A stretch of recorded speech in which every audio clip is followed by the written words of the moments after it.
Yeah, I'm true down to the core, and I will always do my duty, no matter what the price. I've counted up the cost, I know the sacrifice. Oh, and I don't want to die for you, but if dying's asking me, I'll bear that cross with honor, 'cause freedom don't come free. I'm an American soldier, an American. Beside my brothers and my sisters, I will proudly take a stand. When liberty's in jeopardy, I will always do what's right. I'm out here on the front line, sleep in peace tonight.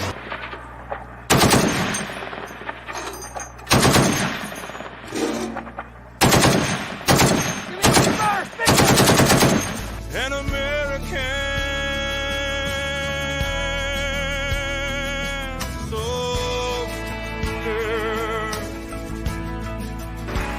American girls and American guys, we'll always stand up and salute. We'll always recognize when we see your glory flying. There's a lot of men dead, so we can sleep in peace at night when we lay down our head. On justice will be served and the battle will rage. This big dog will fight when you rattle his cage.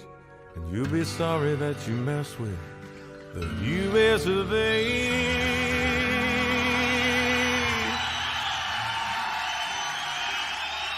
'Cause we'll put a boot in your ass, it's the American way.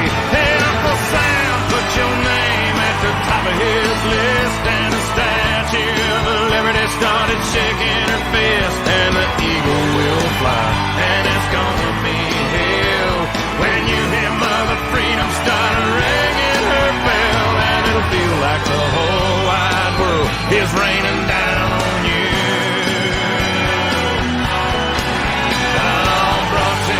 Courtesy of the red, white, and blue. What's going on, y'all? How we doing? Austin, how we doing? Jeffafa, what's going on? I'll get through some of the chat here. Was busy in the background doing a couple things. Buds, what's going on? Yep, I'm gonna touch on that a little bit here because, you know, I ain't gonna lie. It's about fucking time, and if I was actually over the road and stuff like that, it'd be a different story. So, welcome, Marcy. That's good. We should be here for a while, just starting early.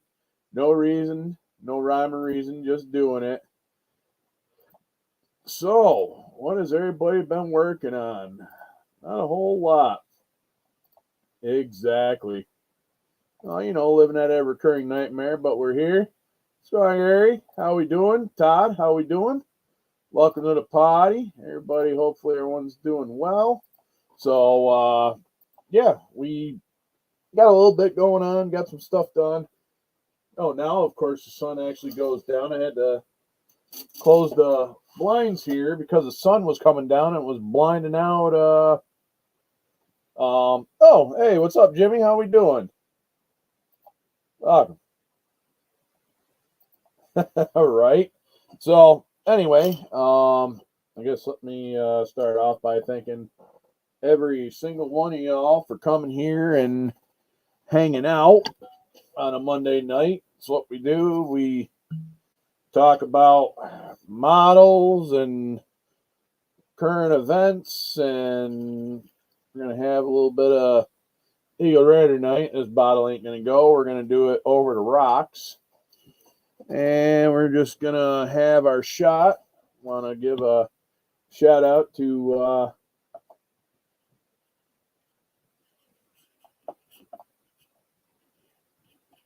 yeah, we call them scabs. So, but I'll get into that one here a little bit. All right. Sounds good, Marcy. Have fun. Anyway, cheers.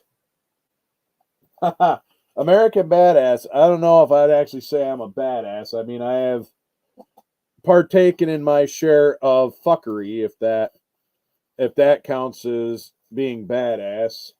So, I mean, so yeah, I want to give a shout out to our first responders, law enforcement guys, our soldiers, especially our troops that are home and abroad, protecting our ass every single day. I know we got a lot of shit coming on the storm front, but at the same time, keeping the wolves at bay. And if we keep the wolves at bay, we'll be doing all right. Let's see. So let me get my shot for them, and then we'll go right into our. Oh, there it is. That's right. Oh no, that's not the right one. What the hell did I do with the bottle?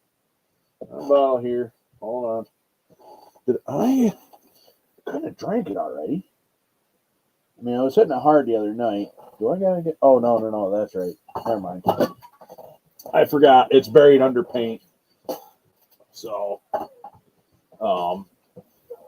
get our shot. We're gonna do a little bit of Americans honeys and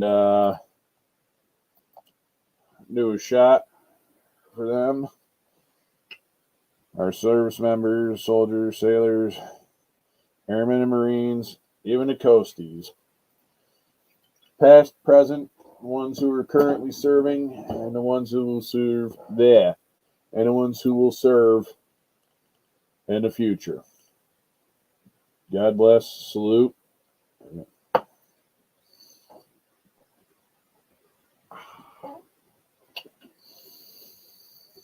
Forgot how sweet that was. Not really forgot, but oh shit. All right, so let's go over our prayer list, and the bench is still trashed. Yeah. Okay. Yeah. Let's do it. Yeah, let's do a prayer list. Guy who drinks and shit like that. You know, whatever. I don't care. It is what it is. So, set that right there.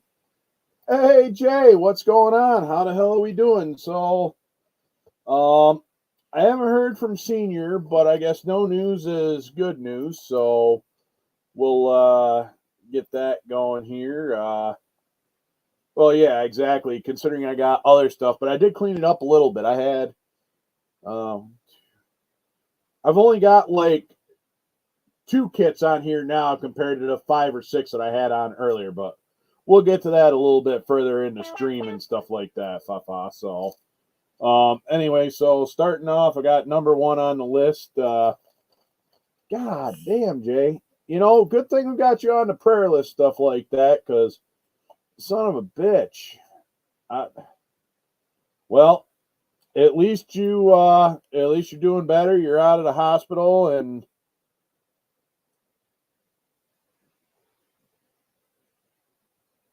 so anyway. Oh, okay, never mind. That's contractor.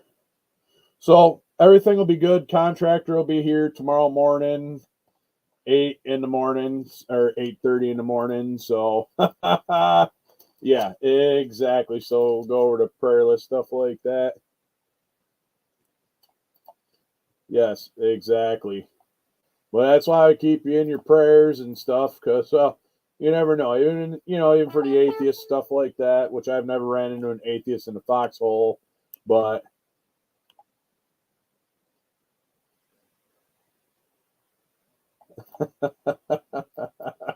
damn, all right. Oh yeah, you ain't kidding. Hey Gilly, what's up? Oh shit. So we got Senior at top of the prayer list. Like I said, I haven't gotten any news from him, but at the same time and stuff like that. And yeah.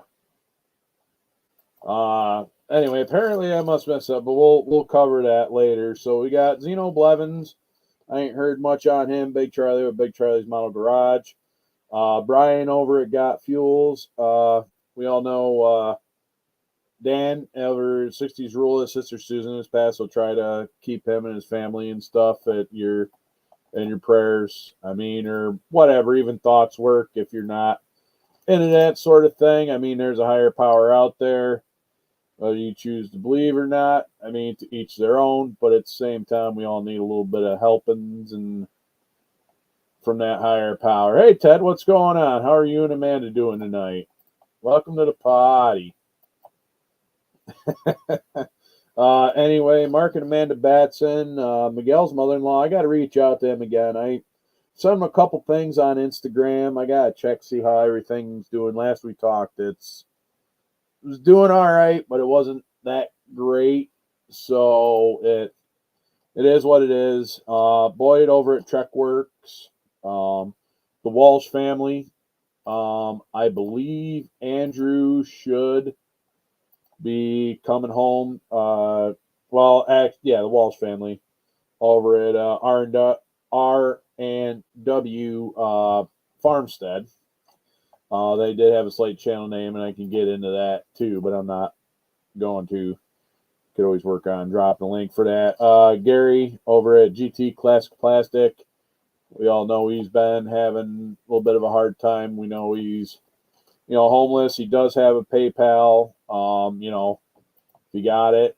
If not, then, do what you can if you can. If not, that's also fine too. Nancy Zinnick, and I believe she's doing a lot better. And we got Rick Zinnick, who's, what the hell is it?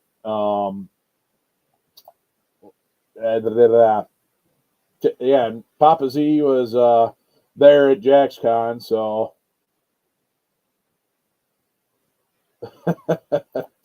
but anyway, so he had a little procedure. He was at JaxCon this weekend. But anyway, so yeah. Let's see. Then we got Boz and Roxanne. He used to play with us. Scott Boswell, wife Roxanne. He used to play Wreckfest with us, stuff like that. Good dude.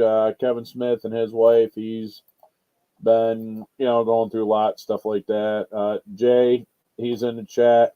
Keep prayers for him. He literally just got out of the hospital. So at the same time, it's like, Jay, we got you into prayers, and hopefully shit gets better and you have a speedy recovery. Jason over at Blue Ox, Jeff Lawless, Marcy's dad, Sean Wilkins, especially his wife and family. The McNabs, they live out by me, like I said. Let's see. Terry Wilson, he's doing well. He's recovering. I shot him a text on other day, checking on him and stuff like that. I gotta actually send Ernie a text. I'm slipping, but we got Chris Chapman and his family. Then we got Ernest is dealing with his mother. Congratulations to Andrew on getting a job. I know Lewis and Andrew have been work for the same company. Just kind of keep them in your prayers. Marcy's friend Diane, guy deployed with Tim Phillips and his family. He's fighting some demons and stuff like that. And Mark Radcliffe has been under the weather. Matt over at ESU Warrior Modeling. He's been, under the weather and stuff like that.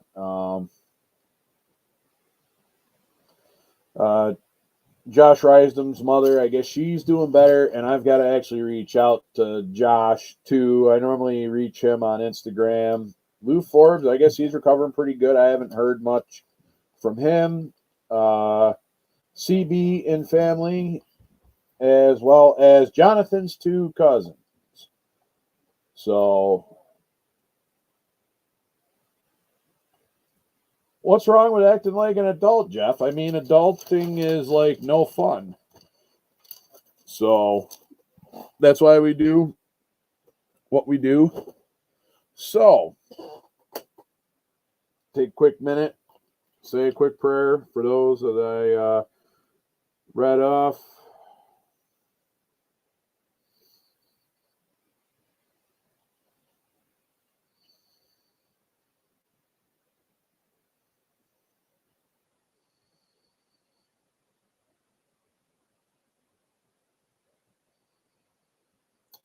Amen.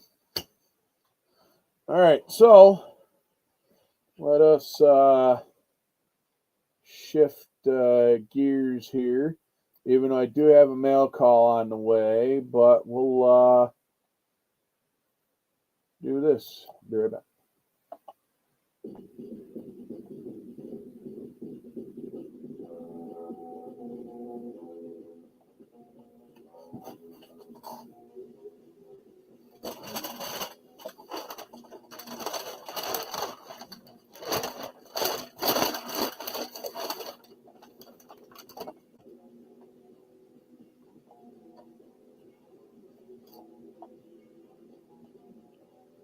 Come on, switch over. Switch over. There we go. That's what we're supposed to do. All right, we're back. Sorry, we just had to do that. Yeah, exactly. Adulting makes my head hurt as well. So, anyway, we also do have a hero of the week, which I'll catch after my fancy mail call / quick stash ad. So, exactly. I thought y'all would like that because it kind of come up in like a conversation and stuff like that. So, oh shit! See, that's why I like to have a dark sense of humor here.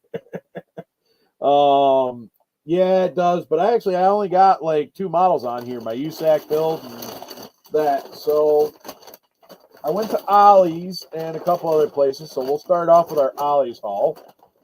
We have the Barris Tea Buggy. Really? You stole my empty beer can, Gunther?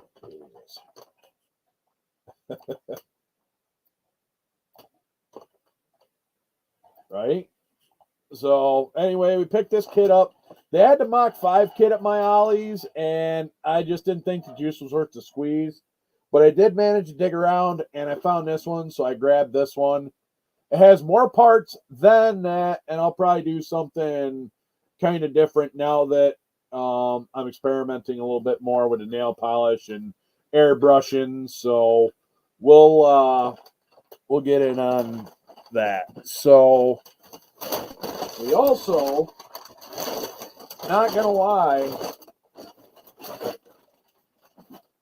I got some primer.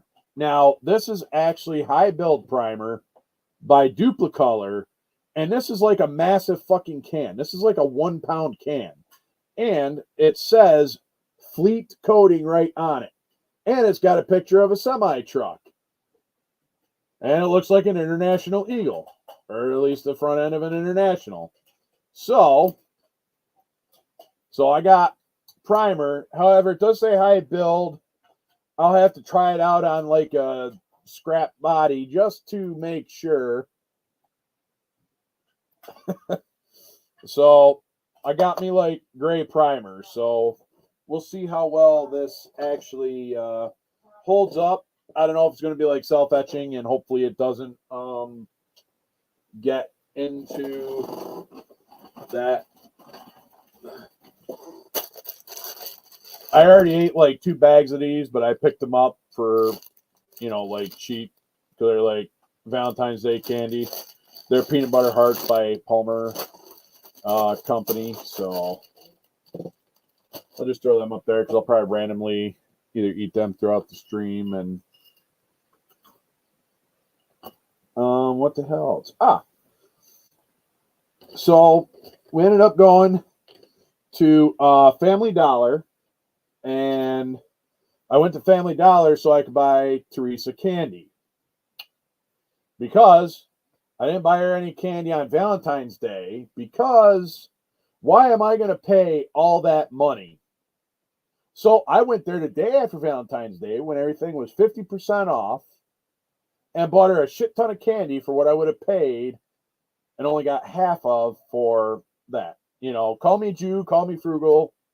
But it is what it is. So I consider myself more frugal than anything. But while I was there at the Family Dollar, I was also looking for Rippets, and I haven't come across them.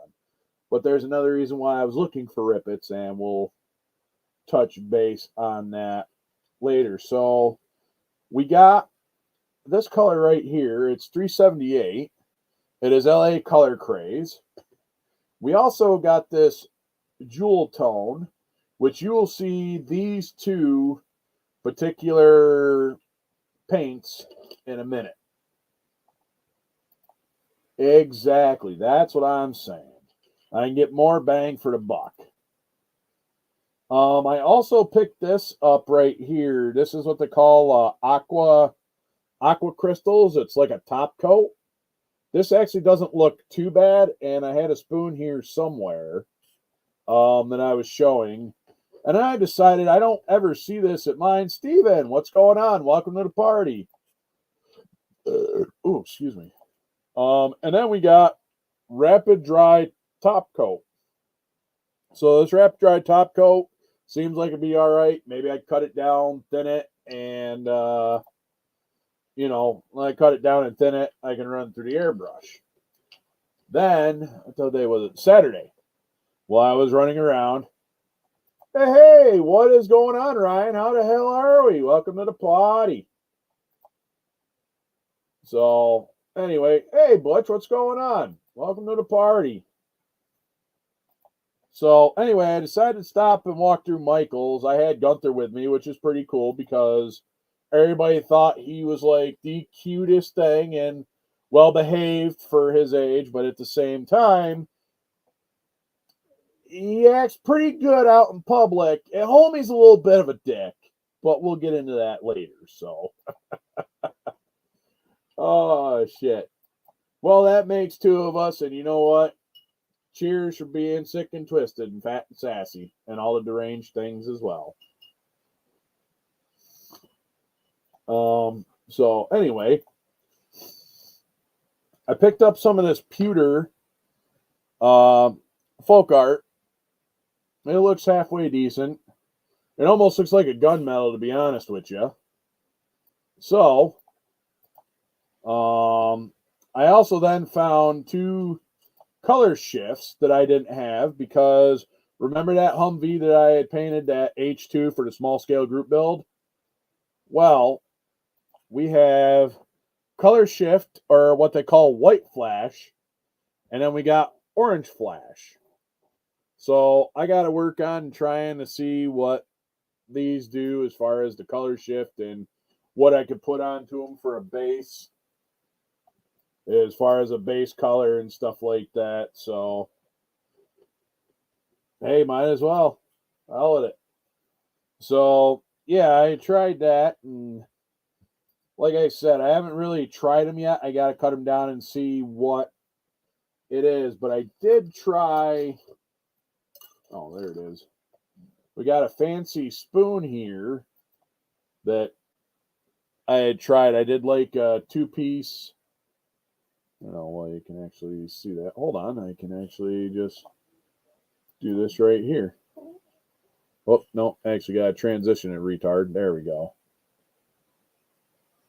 Hey, what's going on, Blue Ridge? How we doing?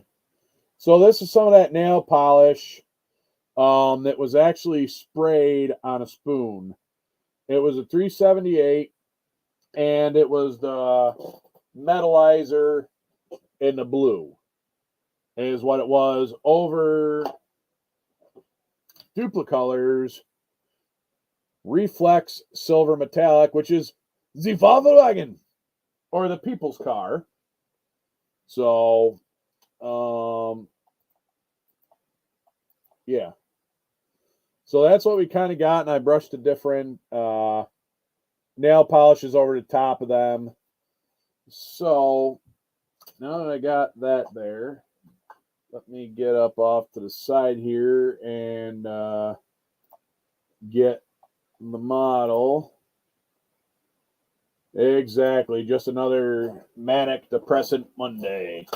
But that's all right, because y'all are coming here to hang out with me to either have a good time, have a bad time, and really make it a manic panic Monday. So, hey, what's going on, Mark? How we doing? Whoop. Welcome to the party. What are we betting on, chaps? Regular or assless? Or half chaps?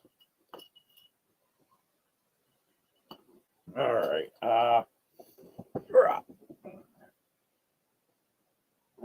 Let me get up here. So I might as well grab 3 kits that I've been kind of working on a little bit over the weekend. I just decided to throw in a box and do. Let's see. I showed that H2 last week. Plus, I think I did a video of it. So let me see. We'll get the good deal. I used to have a parrot. Not really, but all right. All right. Sounds good. Appreciate you, Jay. Rick Z, what's going on? Welcome to the party. Hey, no problem. Like I said, even though it was a fairly simple procedure, we at least, keep you in the thoughts, prayers. That's how we roll around here. So, all right. So let's start off with the easiest one right here. So this is a kit. One of my rebuilders, I had to strip down and, I had to strip it down and do everything. And what a pain in the balls. But we at least got it in primer. It's Stepside Chevy. I did have this wild, crazy idea what I'm going to do. I'm waiting on the guy to get back with me who I'm making it for. But I had this wild and crazy idea to drop one of Miguel's, a.k.a. Hobbyworks. Go check out Miguel. Like I said, awesome work. One of his resin engines I got to figure out. But it's got dual carb, probably tunnel ram. I might have to do a little bit of modification to it. It's going to have a turbo 400 transmission. And a fancy tonneau cover. Good thing I didn't break off. So we got a couple different ways to go as far as the tires. We got like a fancy, where the hell did the other room go? Oh, there it is. So we got like a fancy skinny tire, fat tire thing going on there. Oh, no, that's right. It was in this one. It was in this one when he knew that he fucked up. So we've got fat and skinny and stuff. A wheel.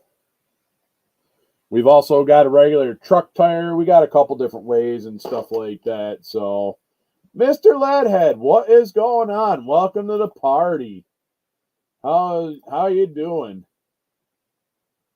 Awesome. That's always good. And that's what I love about them shows. You get to meet old people, new people, and just actually really knock it out and stuff like that. But anyway, so that's what I've got and stuff like that.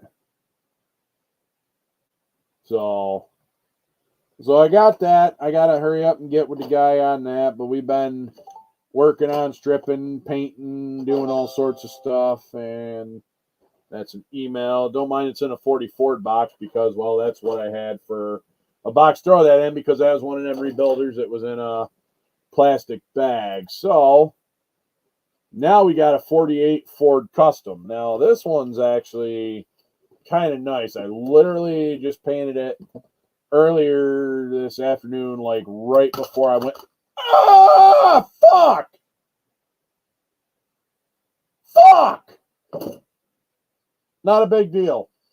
Good thing I have got another bottle. I can fix it.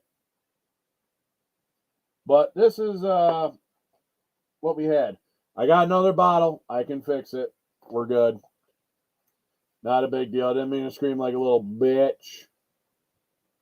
But we got a fancy ding right there. It's all good. It was stuck to the top. Not a big deal. Just a little bit of buffing out and stuff like that, and it'll be good. So this was actually nail polish. So, oh yeah, exactly. So what's going on, John? So Yeah, we got that, and that was done with the nail polish, which it actually come out pretty good. No, it stuck to the buck stop. That's what happened because I packed everything in here tight. Yeah, it'll be fine. I'll get it fixed before I got thank you. It is actually Sinful Colors professional nail polish, and it's got a nice fine metallic in it too. So it was one of them ones that I think I paid like $1 for. So yeah, so I'll just put it in here, and it's gonna have, like I said, a brown interior, so it'll look nice. Even the boss was like, well, my old supervisor's like, wow, that's actually a nice color. Yeah, that's actually nail polish. That's nail polish. What's going on, Dave? So yeah, so I actually got a little bit of that. So not an uber big deal. I can fix it. I got another bottle. But this one right here ain't too bad. This was a little bit of a custom mix. Blue paint. We got some other stuffs.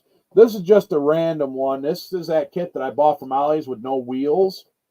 So I managed to take the kit rims, and I found me a set of the Race Master slicks. Now, it is going to have the stock engine in it, but I decided to go a little crazy. We are using like a tannish brown interior. And here is, hey, what's going on, Jackie Gerard? How are we doing? So this here is what we ended up coming up with as far as the nail polish. So welcome to the party. You're welcome, John. I enjoy doing that. So I don't know if I can get a better light reflection this way or that way.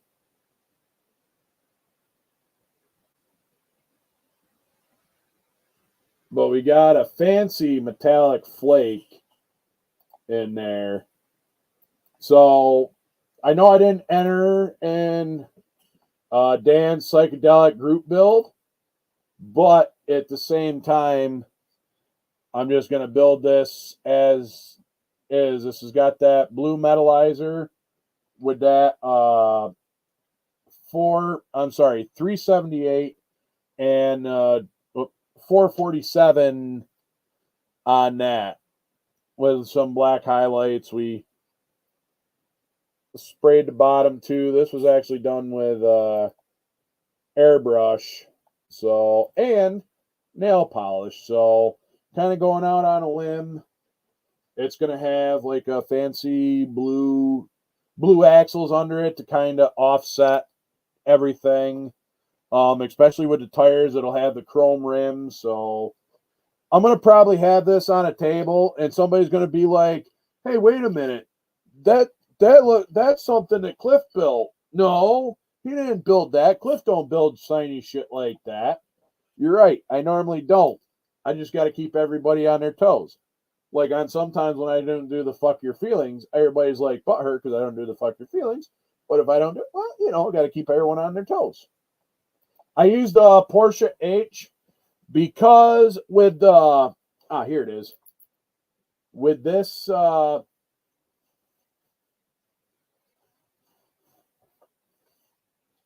with that and the bigger flakes, I didn't want to try to use a different one because with the heavy flakes, I didn't want it to clog up the airbrush, but it kind of come out pretty good.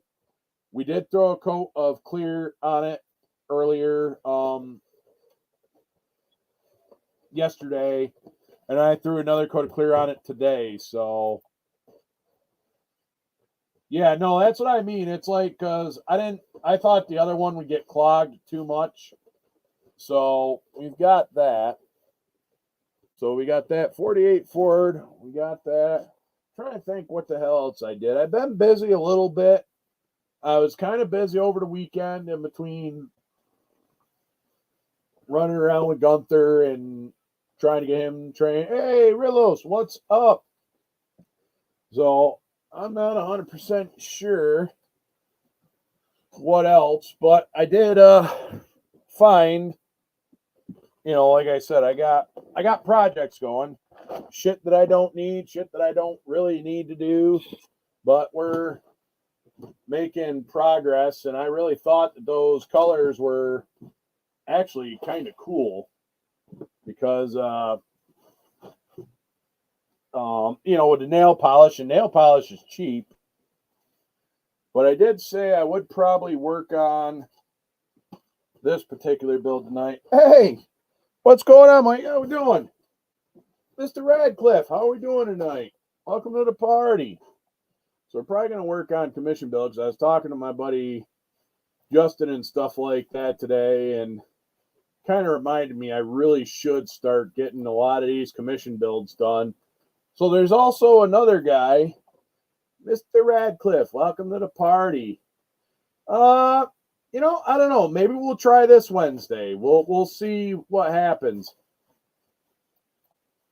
We can maybe try this Wednesday. I've been meaning to try to actually get online. I should just do it while I'm sitting here at the bench. I do have a Steam account, so how you doing, Mike? You doing all right? So I added another commission build to my plate. So there's a guy in the Massachusetts CVMA, the 2-1. He's out in Mass, and I seen him on a motorcycle ride. He's got one of them GoPro 360s, and that's how. All right, so let me explain about my commission work. This is something, a random kits that I see. I don't necessarily charge money because my skills suck. I mean, if you want to give me something and stuff like that. So,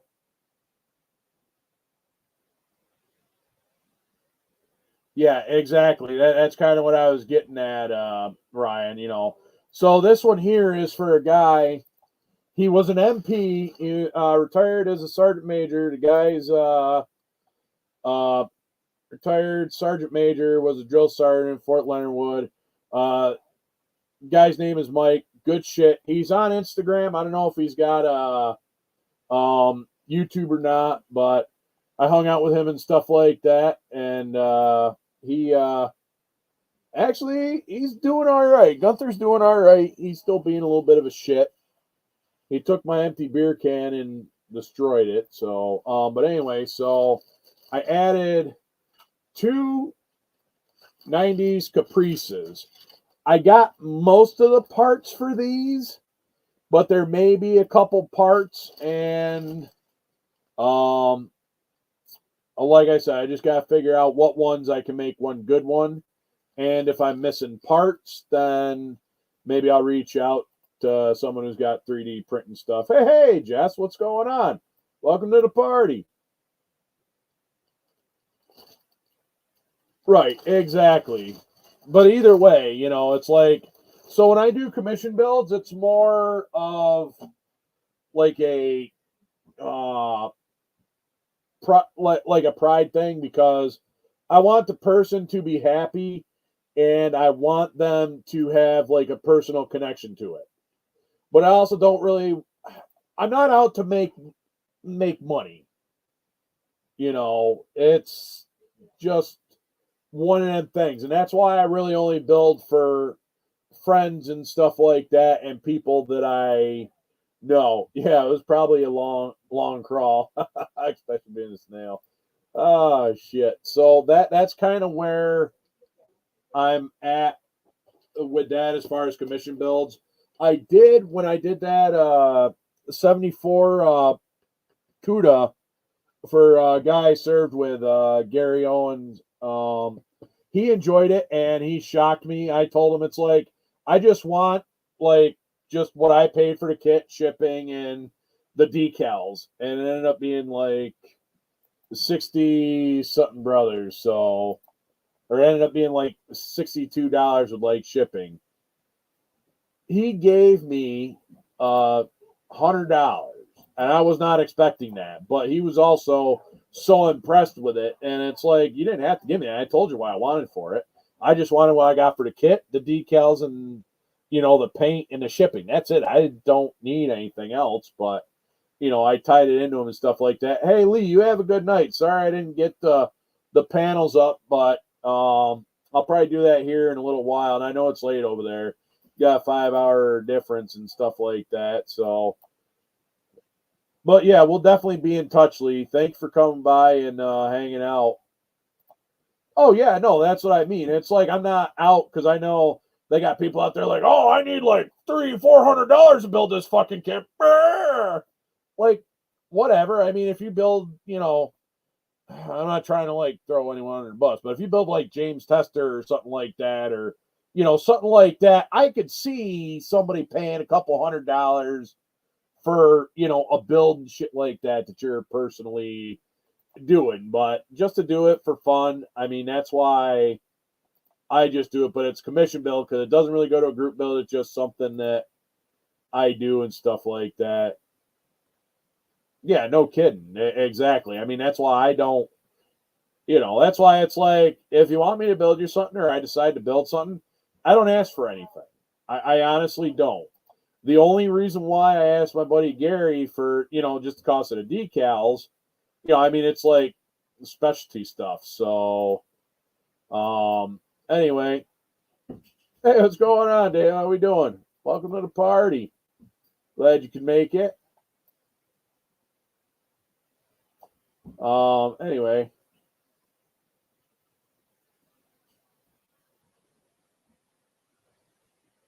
Right, exactly. 1K paint jobs work just as well as a 2K. Just takes a lot of polish, that's all. But like I said, I'm sure if I, you know, went and got that big gallon and paid a shit ton of money, I could probably cut it down and break it out over models and stuff like that. I did price it out, you know. So, anyway. All right, I guess, oh, that's right. Let me get to, we actually have a Hero of the Week, and this is something that I had already kind of like come to and ain't done it in a couple weeks. But anyway, this week it was weird. I could have swore I had Todd's shop card and stuff like that. Right? Hey, Bob, what's going on? Welcome to the party. So let me shift gears here and get this set up.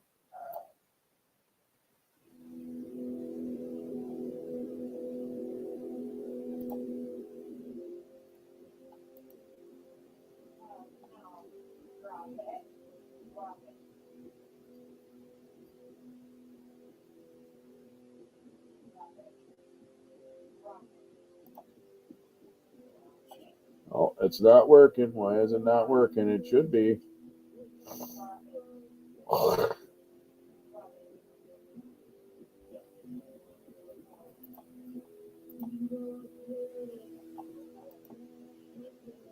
Shit. No, we're going to have to go a different way. Ah, there we go. Oh, okay. All right, there we go. We're good now.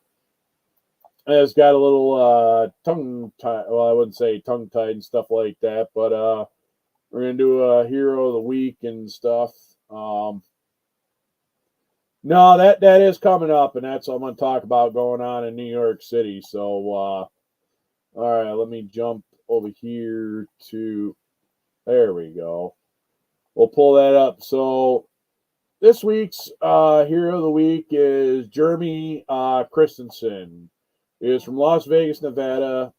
Died November 27th, 2004. So Todd H.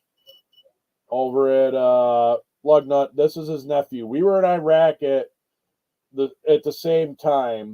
He was a specialist, part of the 1st Squadron, 4th Armored Cavalry Regiment, 1st Infantry Division out of Schweinfurt, Germany. Killed in Ad Diyala, Iraq, when an improvised explosive device detonated near his patrol vehicle. That was a time when there was when the IEDs and shit like that, they weren't bad, but we were running around with Haji armor, and the Haji armor and stuff like that was basically what we could find to attach to the trucks. So we continue on from Oregon Online 12805. Specialist Jeremy E. Christensen, his obituary: never did anything halfway, either in work or in play. Take Thanksgiving, his preferred activity was a relaxing game of toss a pigskin with family, full contact football. His younger brother, George Hunt Jr., no pads. Christensen, 27. He was a little older than I was at that time. I want to say he had about 4 or 5 years on me.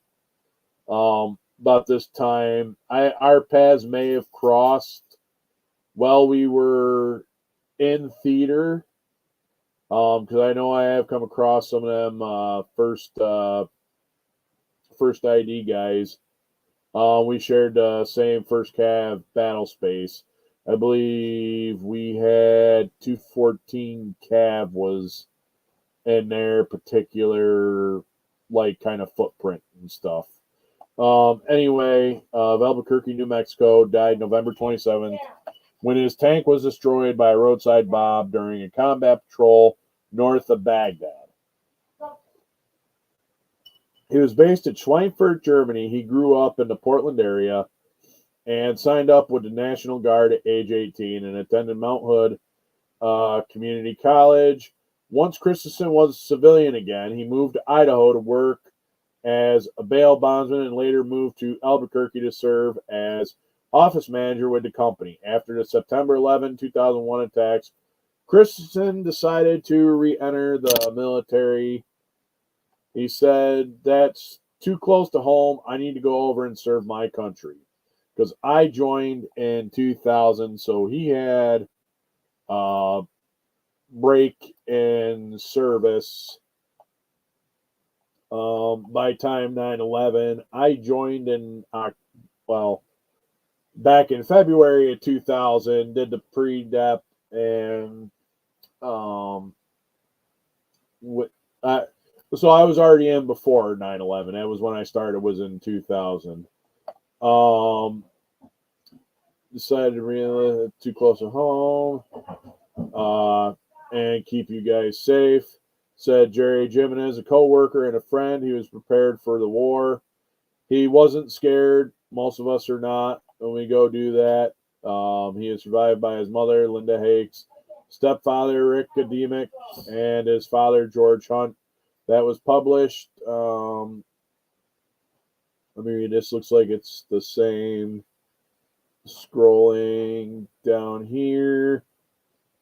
Other than serves office manager, he was a few years older than the other soldiers in the Anvil troop, and his maturity and easygoing temperament stood out. Normally, that's what happens when you get a lot of guard guys, especially, and with the troops and stuff like that. They're a little older than most of your 18-year-olds. They've actually lived life a little bit, and they normally have to, they have that decent switch.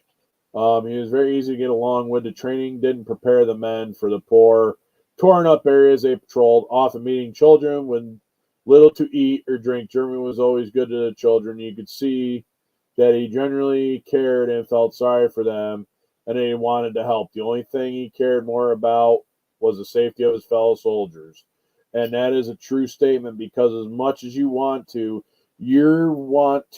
make sure that you can't change the adults, but you could try to change. I wouldn't say try to change the next generation. And that's why it's like we kind of, did what we could with the kids, because it sucks their parents were assholes, but I digress. Anyway, in May, troops were patrolling on foot in Dugala Crossing an intersection. They came under intense fire from the machine guns and rocket-propelled grenades. The group's only cover was a curb. And, yeah, there ain't shit if you're out in the middle of the open. Not like Afghanistan where you have mountains. Never been to Afghanistan, but anyway, they radioed for help and got an answer from Jeremy's tank. As they approached, Jeremy was in the loader's hatch, manning the 240 Bravo. They pointed out the direction of the enemy, and Jeremy immediately took them under fire. He was standing in the hatch the entire time, completely exposed to enemy fire, but he did not budge. Without Jeremy, every member of that team would have been wounded or possibly killed. He saved their lives that day while disregarding his own safety during the firefight. Jeremy's arm was zinged by a bullet, a skin wound that later told his family was a reaction to a vaccination. He survived. Oh, God, I do that shit too. It's just a flesh wound. He was survived by his mother, Linda Hakes, stepfather, Rick Ademick, and father, George Hunt. He was killed at age 27 when an improvised explosive device detonated near his patrol vehicle in Dulaya, Iraq. That's coming from Bill Richardson.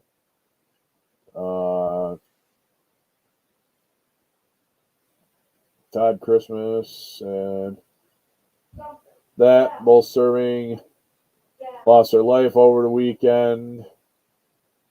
In Richmond, flags will be flown at half staff. So, anyway, Specialist Jeremy Christensen, salute. Till Valhalla.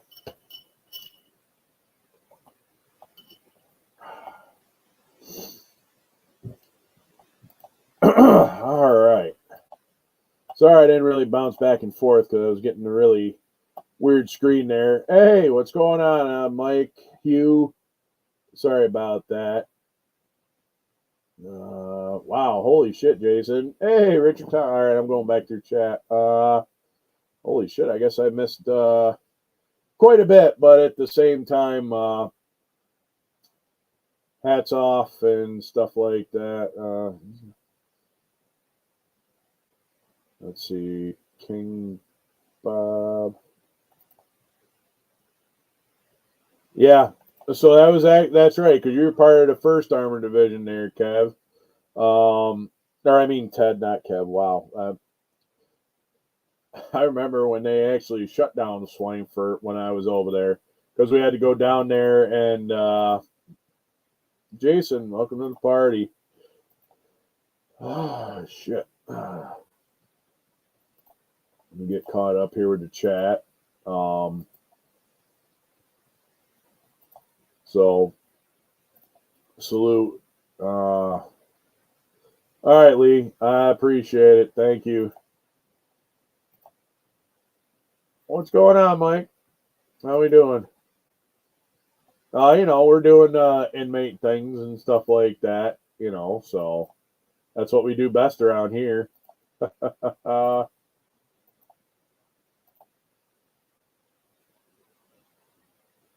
Okay, no problem. That's cool. You got the volume down. That's cool, too. I mean, I'm sure people read lips. Too short. Yeah, that's right. He was at JaxCon this weekend. Yeah, it's crazy how that ended up. Right. The guy them not suggestively. That's one of the things that it's just nuts. Try to touch base and stuff like that and make sure. Oh, what you got? It's fine. What is that? Oh, that's your wax stamp. Oh, that's fancy. That's kind of cool.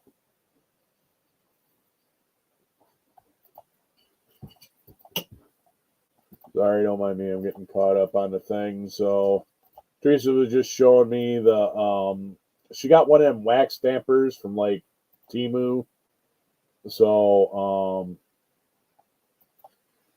anytime, Todd.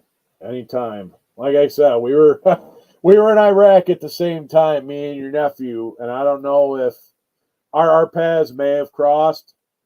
Daniel, what's going on? How we doing? Dan the man in the chat. Welcome to the party. How you holding up? I'm Todd. What's going on? Amen. Till we meet on the Fiddler's Green.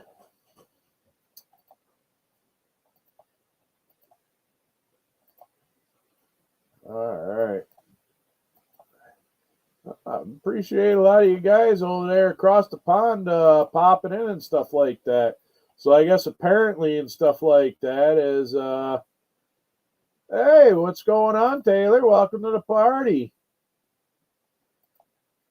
Let me get, holy hell, I got a bunch of chats coming up here. No way. YouTube's got to be lying to me. I got 36 people watching. No way. No way. That's, hey, Jeff Light, what's going on? Holy shit.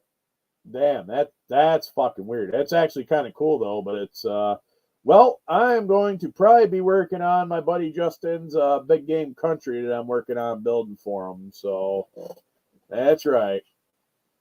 Hey, you know what, Dan? You do what you got to do and take the time that you need. We understand. Believe me.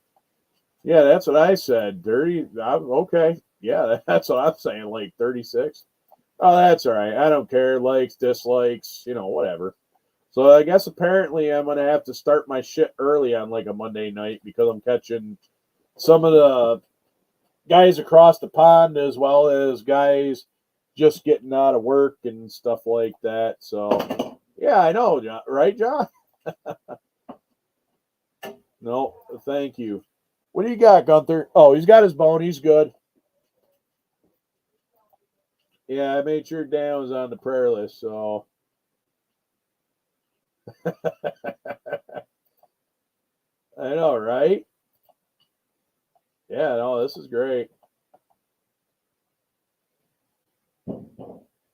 Yeah, exactly, and shit like that. I mean, I could change it to shit like that. But there's this guy, actually, GFC bar none is a guy's channel name. The guy's name is Jake, and I think I'm going to get one of his hats because his hat just fits me all too well. It's actually GFC. Oh, hell yeah. 110 Field Artillery. Yeah, because they were working on closing down Schweinfurt when I was there. But that was like in 07, I think they closed that down. Because it was right before we went to Iraq. So, Larry, what's going on, brother? How we hanging? Welcome to the party. We're just hanging out tonight, doing a little bit. I'll probably open up panel here in like 2 minutes. Because I pretty much, oh, that's right. I forgot about the, damn it. Oh, that's what I was starting to do before I went live. Never mind. I got to finish setting up my,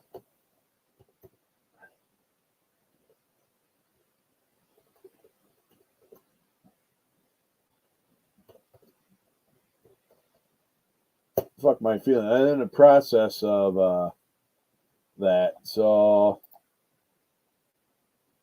what do we got? Ooh, excuse me.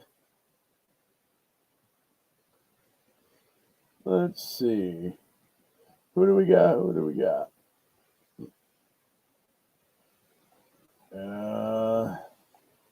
what we got on page 2. No, I don't necessarily trust that. They don't sound bad. They're probably going to put it in like a bad light. I guess let's give these guys a run to Hoodestanian. Yeah, we'll give these guys the Hoodestanian. You know what? News Nation. I don't know. You know what? We'll give the Hindu. That's what it was. Yeah. New York Post.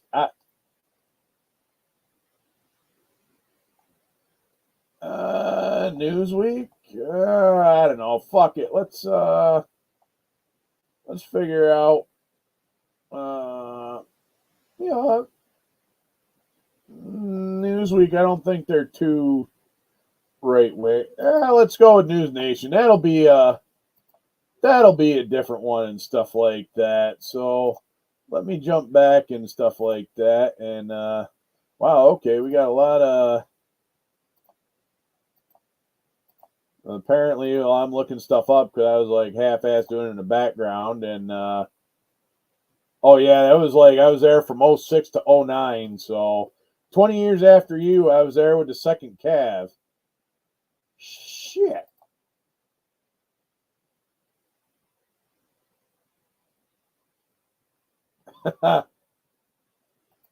Iraq and Iran, so. Hey, anytime, Daniel. That's what we're here for. Okay, awesome. That'd be cool. I'll be definitely looking in the mail for it. Appreciate that, Taylor.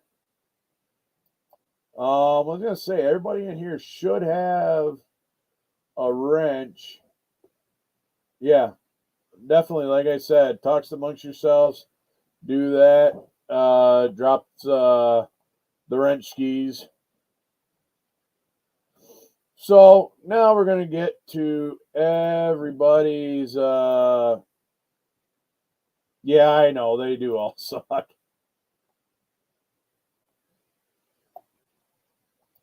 That's right, and not the Flock of Seagulls songs. That's right. So far. Yes. All right, so let's go. Wow.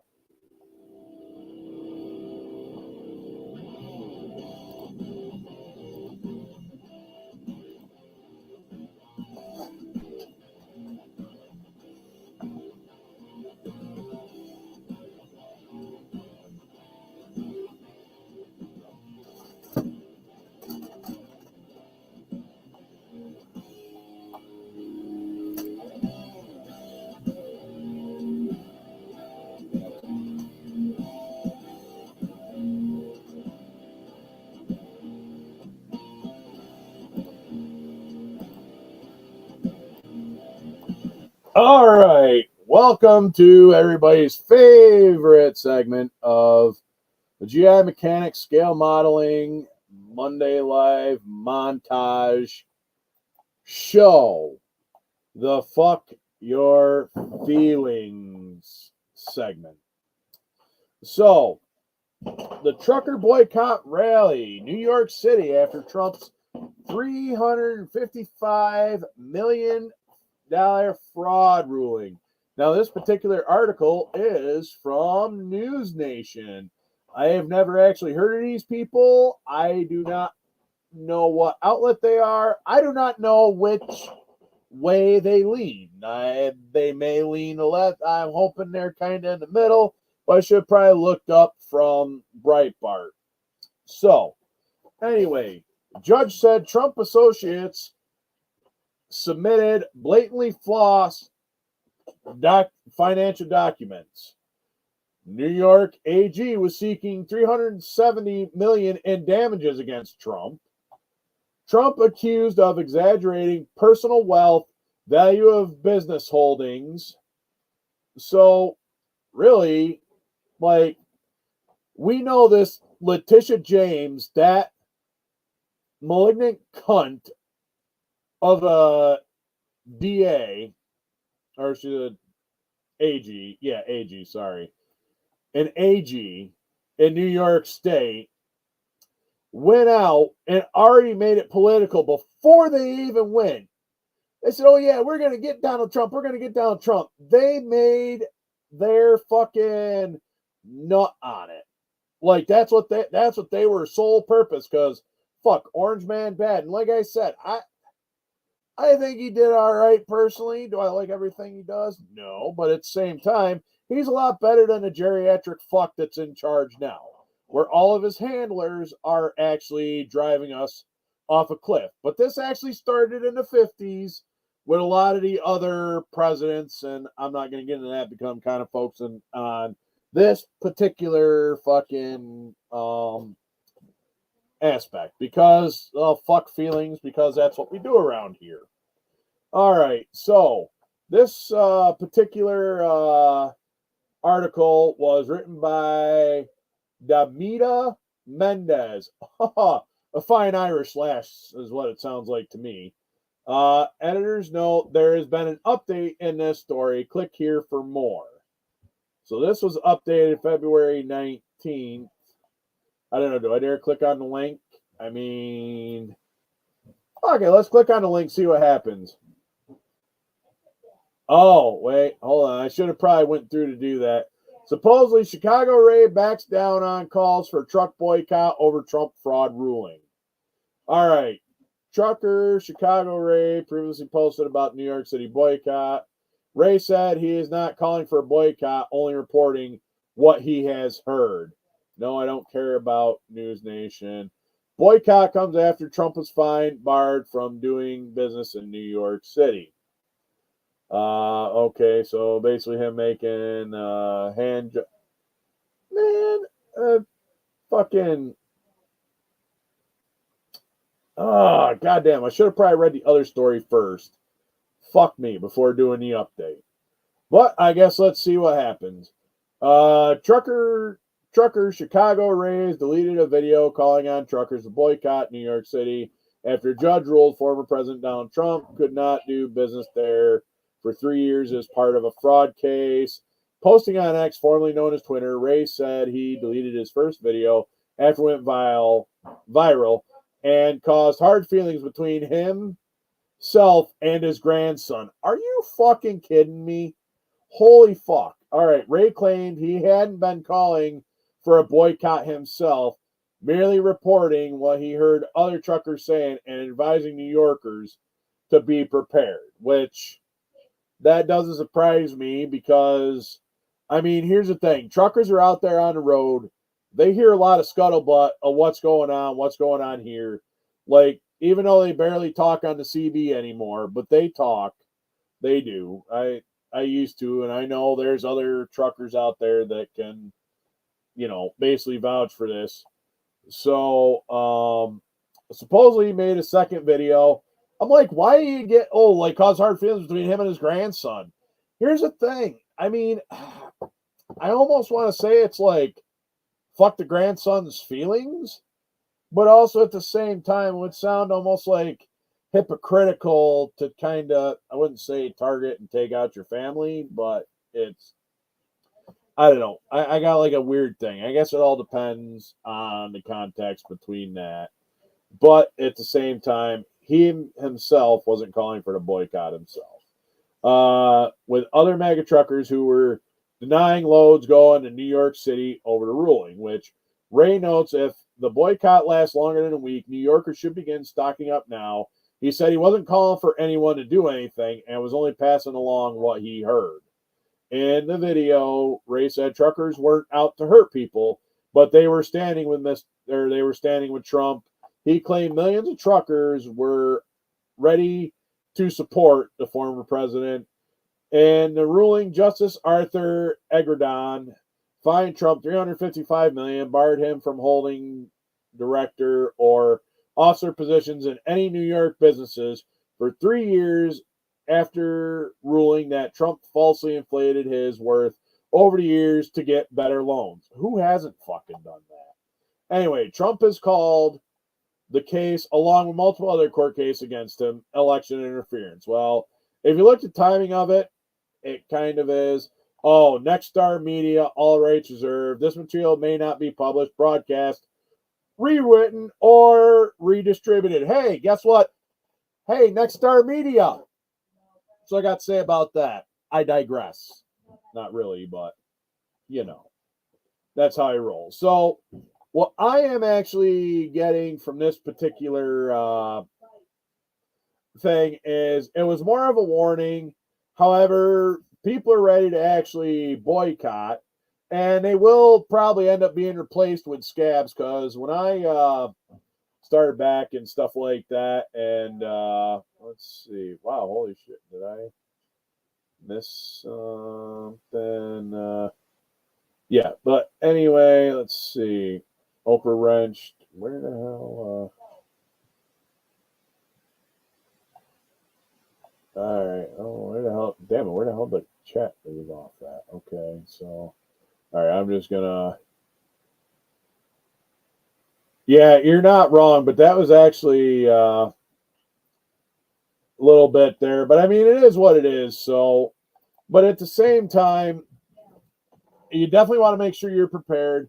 As far as a New York City thing, like that ain't going to really bother me because up here in my neck of the woods, we know how to hunt. We know how to fish. We know how to garden. We can survive up here. It's the city. It's the people who live in the city who think that their food like grows in a shopping mart. And like, are you that? Yeah, I know. That's true. They never do that, buds. Yeah. But at the same time, well, yeah, that's what it should be. It's America, but at the same time, agree, John.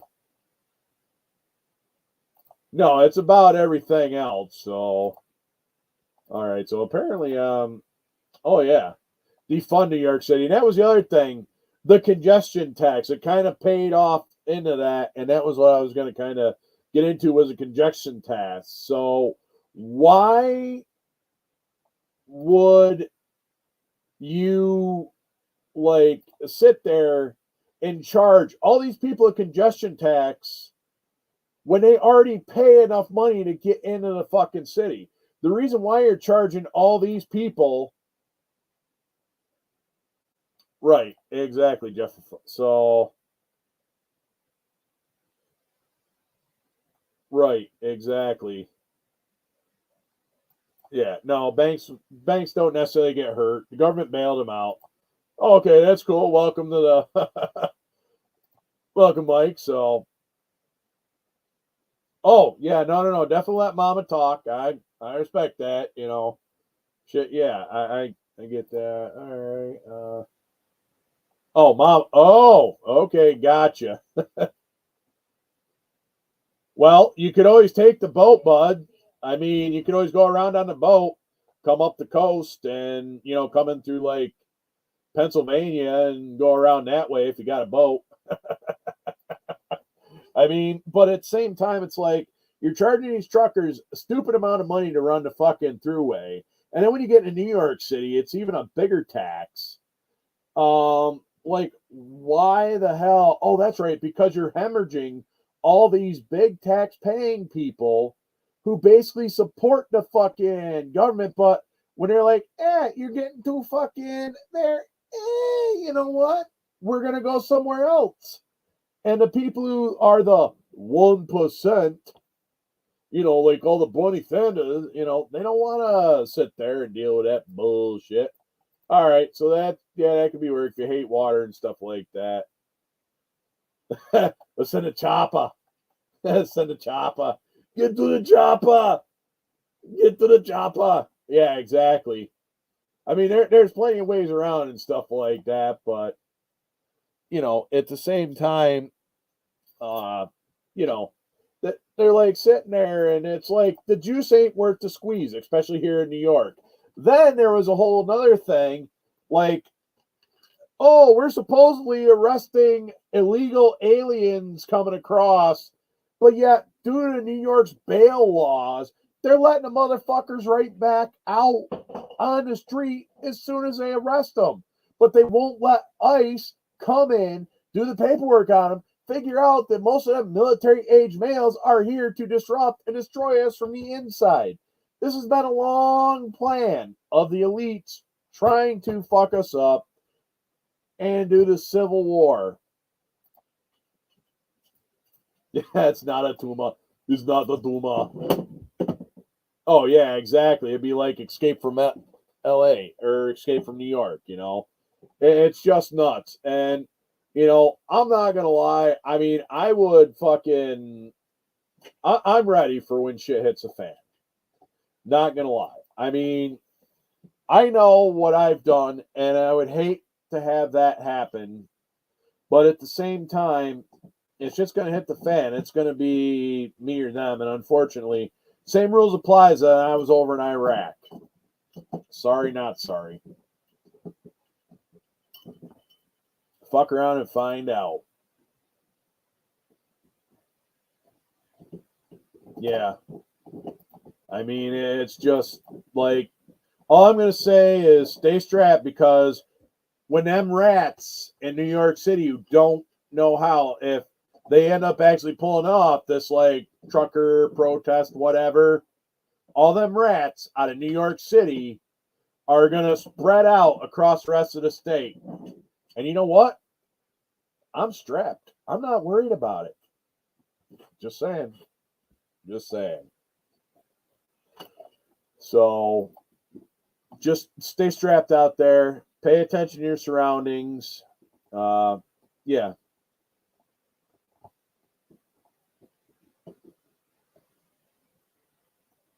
Wow, no shit.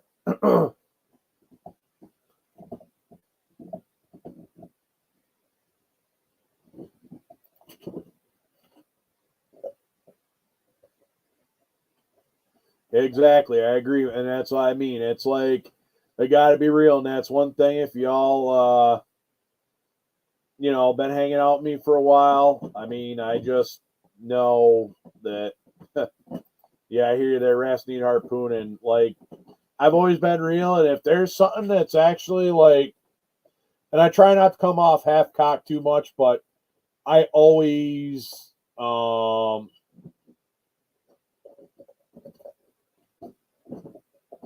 what the hell was it? Just always be honest and like make sure you got the facts. Now there is a lot of psyops out there.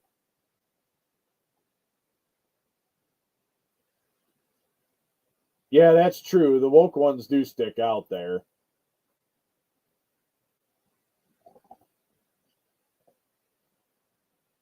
Exactly. I'm for it.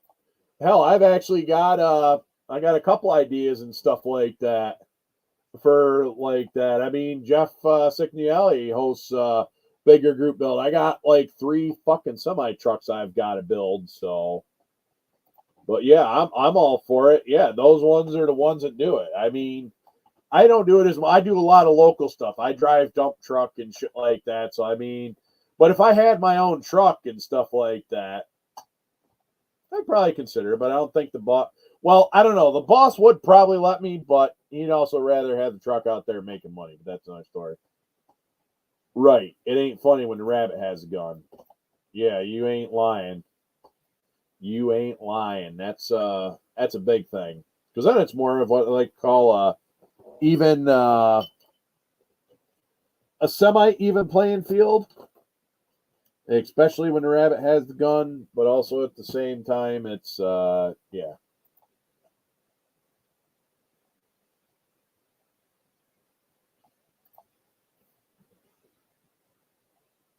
Exactly, Mike. You got a truck, it was brought in by a truck.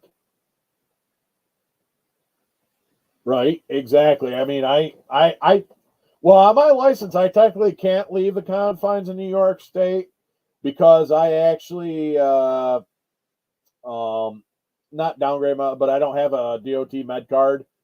So yeah. And that's what I mean. If I had my own trucks, I would have fucking done it for the Canadian truckers. And that's pretty good because you know what what the hell was it? Up there in Canada, you know what a fucking conservative is in Canada? Is a Democrat. But yeah, I agree. I don't think so, but at the same time, yeah, Oregon is a mess. It was even out there when I was stationed out at Fort Lewis.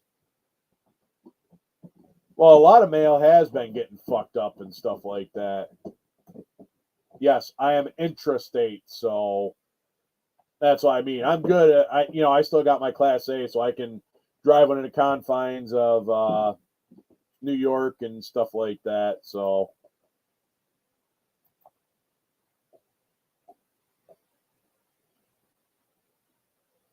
Oh yeah, we definitely. Well, they're already doing that with the Air Force. Like they're actually having like older pilots, shit like that, guys who got out like, hey, guess what? We need you to come back and fly some planes. Really? I mean, don't get me wrong, I wouldn't mind flying a plane. I ain't in the Air Force, but I mean, if I got a problem, I can't just pull over and fix it. I mean, I could. Yeah, basically, I have no DOT physical, but my license is still good. So,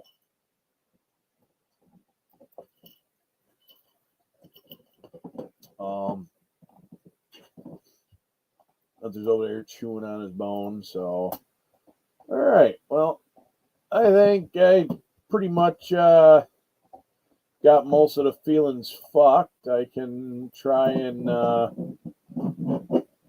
drop down here and yeah, exactly. I could.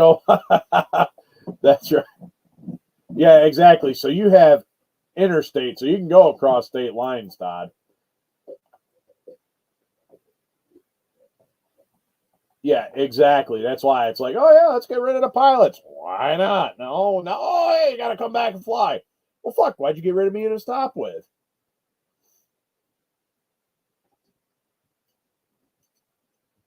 Yeah, exactly. And like I said, Mike, it's always a great thing to have because you always have something to fall back on. I don't. I still got mine, and I still use it. Like I said, but I got to go get a med card. But right now, with everything I got going on, it's I don't know. It's going to be hard to get a doctor to fucking give me a med card. I mean, I could probably do it, but it'd definitely be tough. So, but either way, all right. I guess let me. All right. I guess let me drop the link in here. All right. Now let's paste. All right. Yeah, we're about an hour and some change. Jesus Christ, only 7 o'clock. Oh, that's right. I forgot. I started at like 5 o'clock, so I'm almost starting like 2 hours earlier than I'm like, why does it feel like so early? But then I remembered it's like, oh, yeah. This fucking guy. All right. Muted. Go to our chat. Make sure it's live. Martial law. Come on. Give me what I fucking want. Jesus Christ. There we go. That's right. All right. All right. Let's see. What do we got? Boom. All right. We're back. I did pin the link up at the top. I wonder if I'm going to get that fucking weird guy that like sitting there fucking trying to jack his dick on the live. That'd be kind of weird. It'd be kind of funny if he showed up. No, not really, but I don't really care. I just make comments to sometimes make comments, and when I make the comments, well, it's, one of the fucking things. And I do have a little bit of water. Apparently, I spilled here earlier from my. Oh, yeah. Well, I hope they realize that if they want it, come and get it. Because I know there's a lot of us vets out there that are fucking ready. Just say when. Just say when. Just say when. Maybe I should get that put on a shirt. Just say when.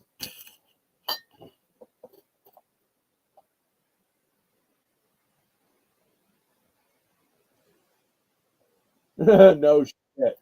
That's fucking awesome. Wow, what's going on, Taylor? How we doing? Not too bad.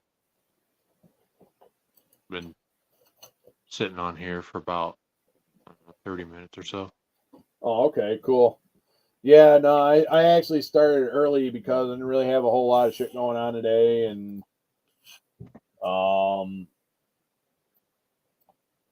You know, oh fuck, I never had my ticker down there. Hold on, that's what I forgot. Fuck me, right in the go task. And I gotta put my band up in the cover just because it was a specialty one for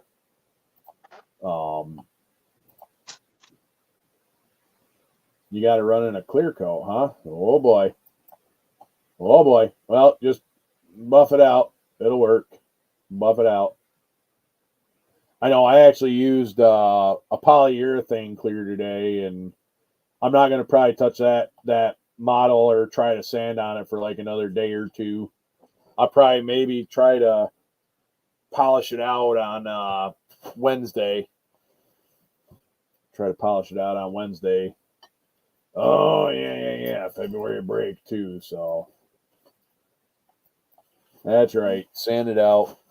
But that when I did all that, I'm not sure I was going to move this out of the way. I should be working on my USAC build. I don't know if I showed it last week or not, but I actually did make some military-style leaf springs, or leaf springs with the military roll to them.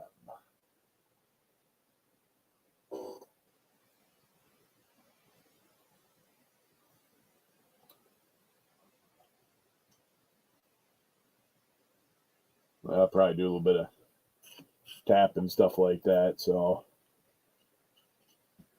You said you still haven't finished your 55 yet? no, I haven't. It's actually sitting here in the box. In the middle of the build, I decided because of my Rockwells I made off of Wish. So I basically just took a semi-truck axle, took a little bit of evergreen styrene, and I cut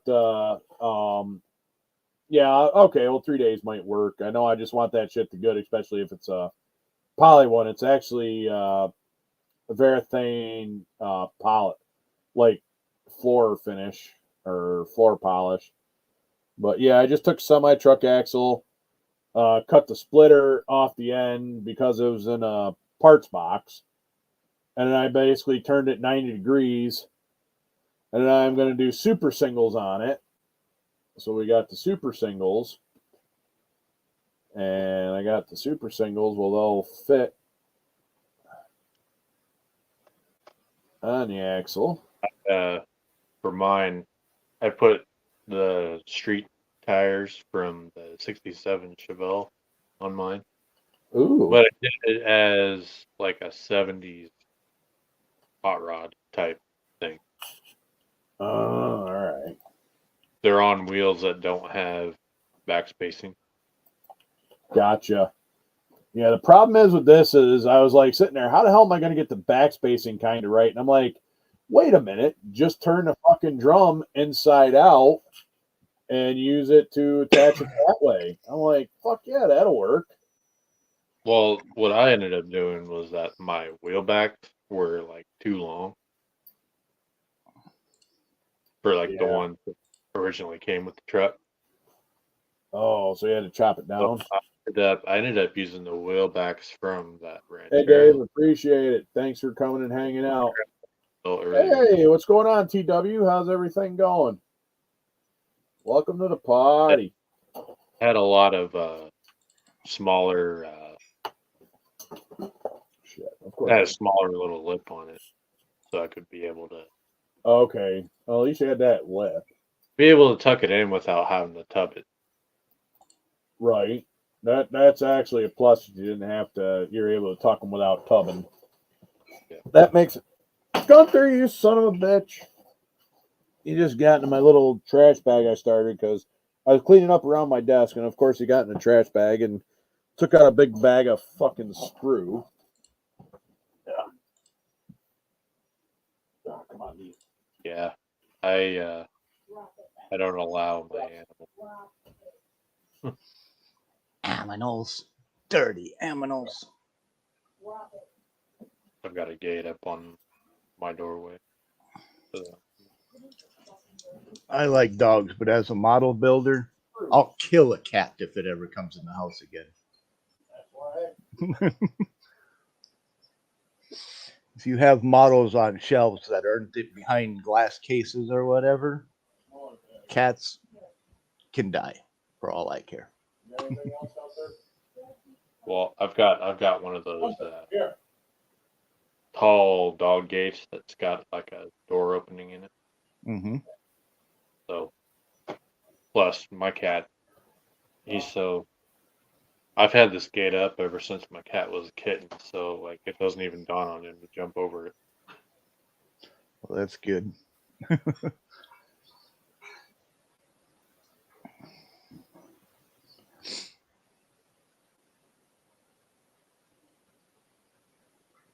I tried childproofing my house. They still get in. Not my kids, but you know. I don't have any kids either. No, you're not. Bad enough I'm the kid in the house. Technically, I am too because I live with my mother. Meathead. No, Well, you're not. I could be 120. I'd still be the kid. All right. Sorry about But that's that. my choice.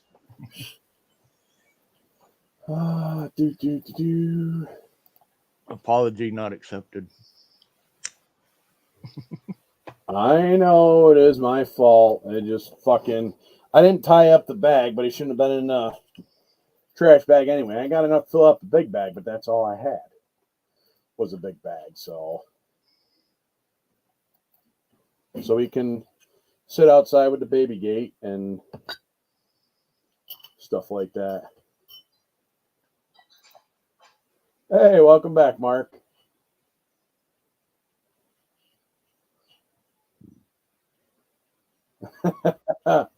Right? Hey, Chuck, what's going on? Not much. How's everybody doing? Retired? Huh? You finally get retired, or is that next week? This Friday's the last day. Oh, shit. Well, congratulations on that. Cool. Congratulations on that. Thank you. Well, Been a long time coming. Yeah. That's not what she said. All right.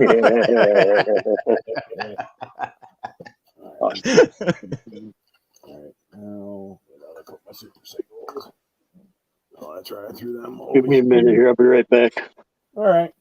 I'll be here for a few minutes. I started early anyway, so a little earlier than normal.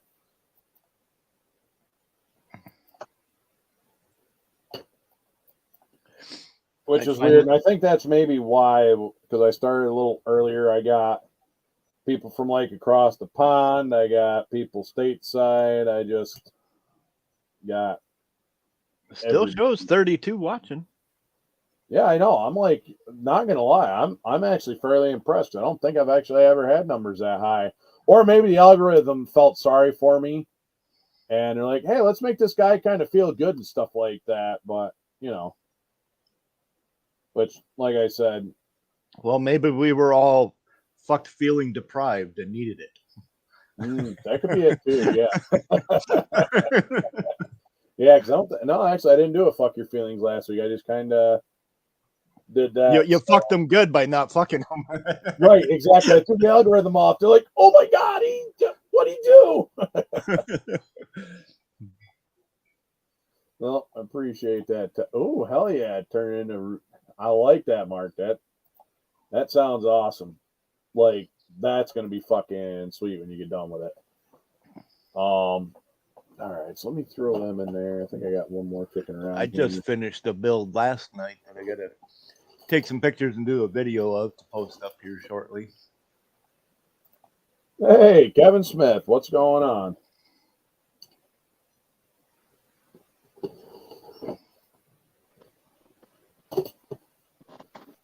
If I would have hopped into that naked group build, this car I finished last night would have been the one of choice.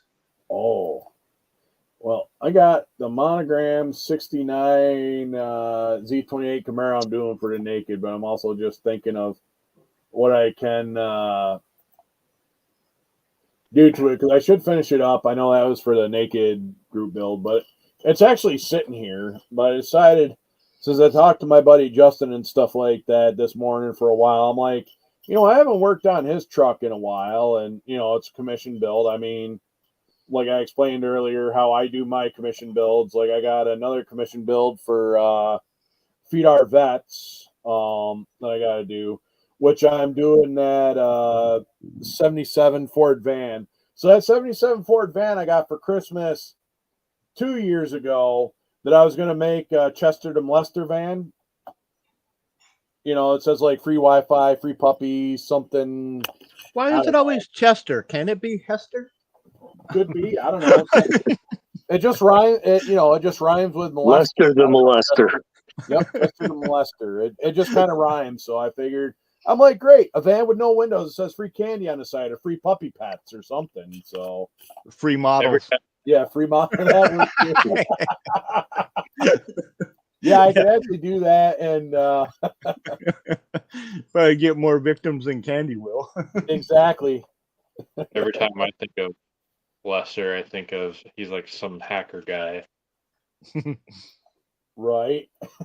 Or government Wi-Fi. That's yeah, there you go, government Wi-Fi. Oh shit. He's the one I'm referring to, but he's the hacker guy on Grand Theft Auto. Oh, okay. Oh yeah. So there was this actual channel called Auto Beef. And it's one guy, it's like he does like the face, I don't know, whatever the face filter is in front of the vehicles.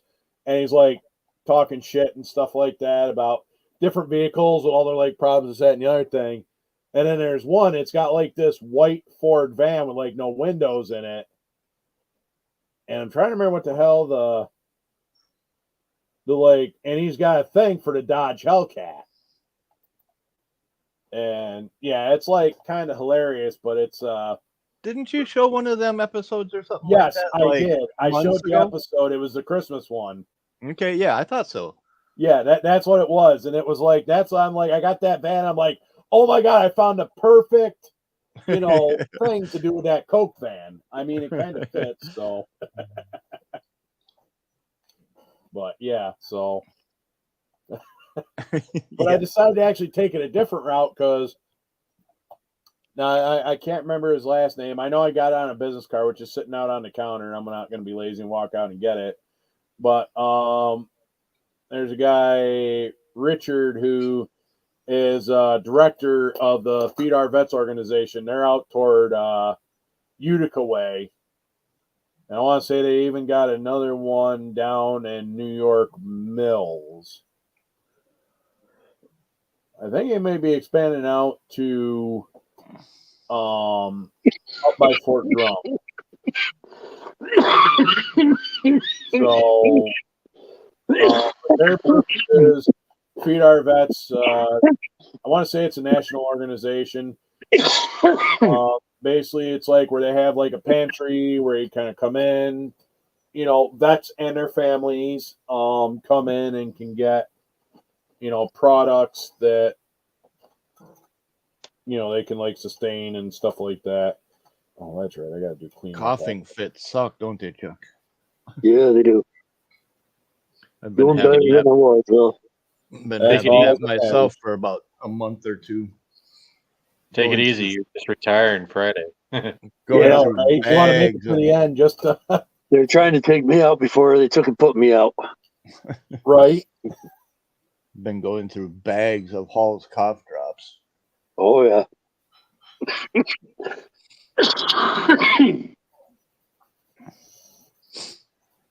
But yeah, I thought I could go without the Mucinex today, and that was a big mistake. Yeah, that's the problem, man. Once you're on it, stay on it until after it's gone, and then hope it doesn't come back. Right. Like I went through 2 bottles of cough syrup in a month, which honestly could do that in a week, but I was trying not to. Yeah, I don't bother using the measuring cup. I just swig out of the bottle. Yeah, It's yours. I don't think so. Yeah, don't be sharing that shit. Just fucking swig it. Exactly. Just take it out of the bottle. Fuck that. You use the little measuring cup for mixing resin. Right. Well, I got a couple of them here because that's what I did. I had a couple of them. I'm like, bingo. Yep. Yeah, only need a little bit. No, not I need to use a fucking cup. Yeah, there it is. 30 mLs. Yeah. There it is. That's There's a dosage. Yep. It's like a scale fucking 5-gallon bucket, man. Actually, it's almost a 10-gallon wash tub.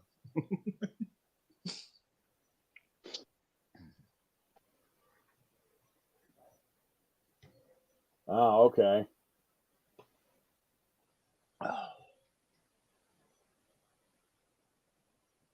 Gotcha.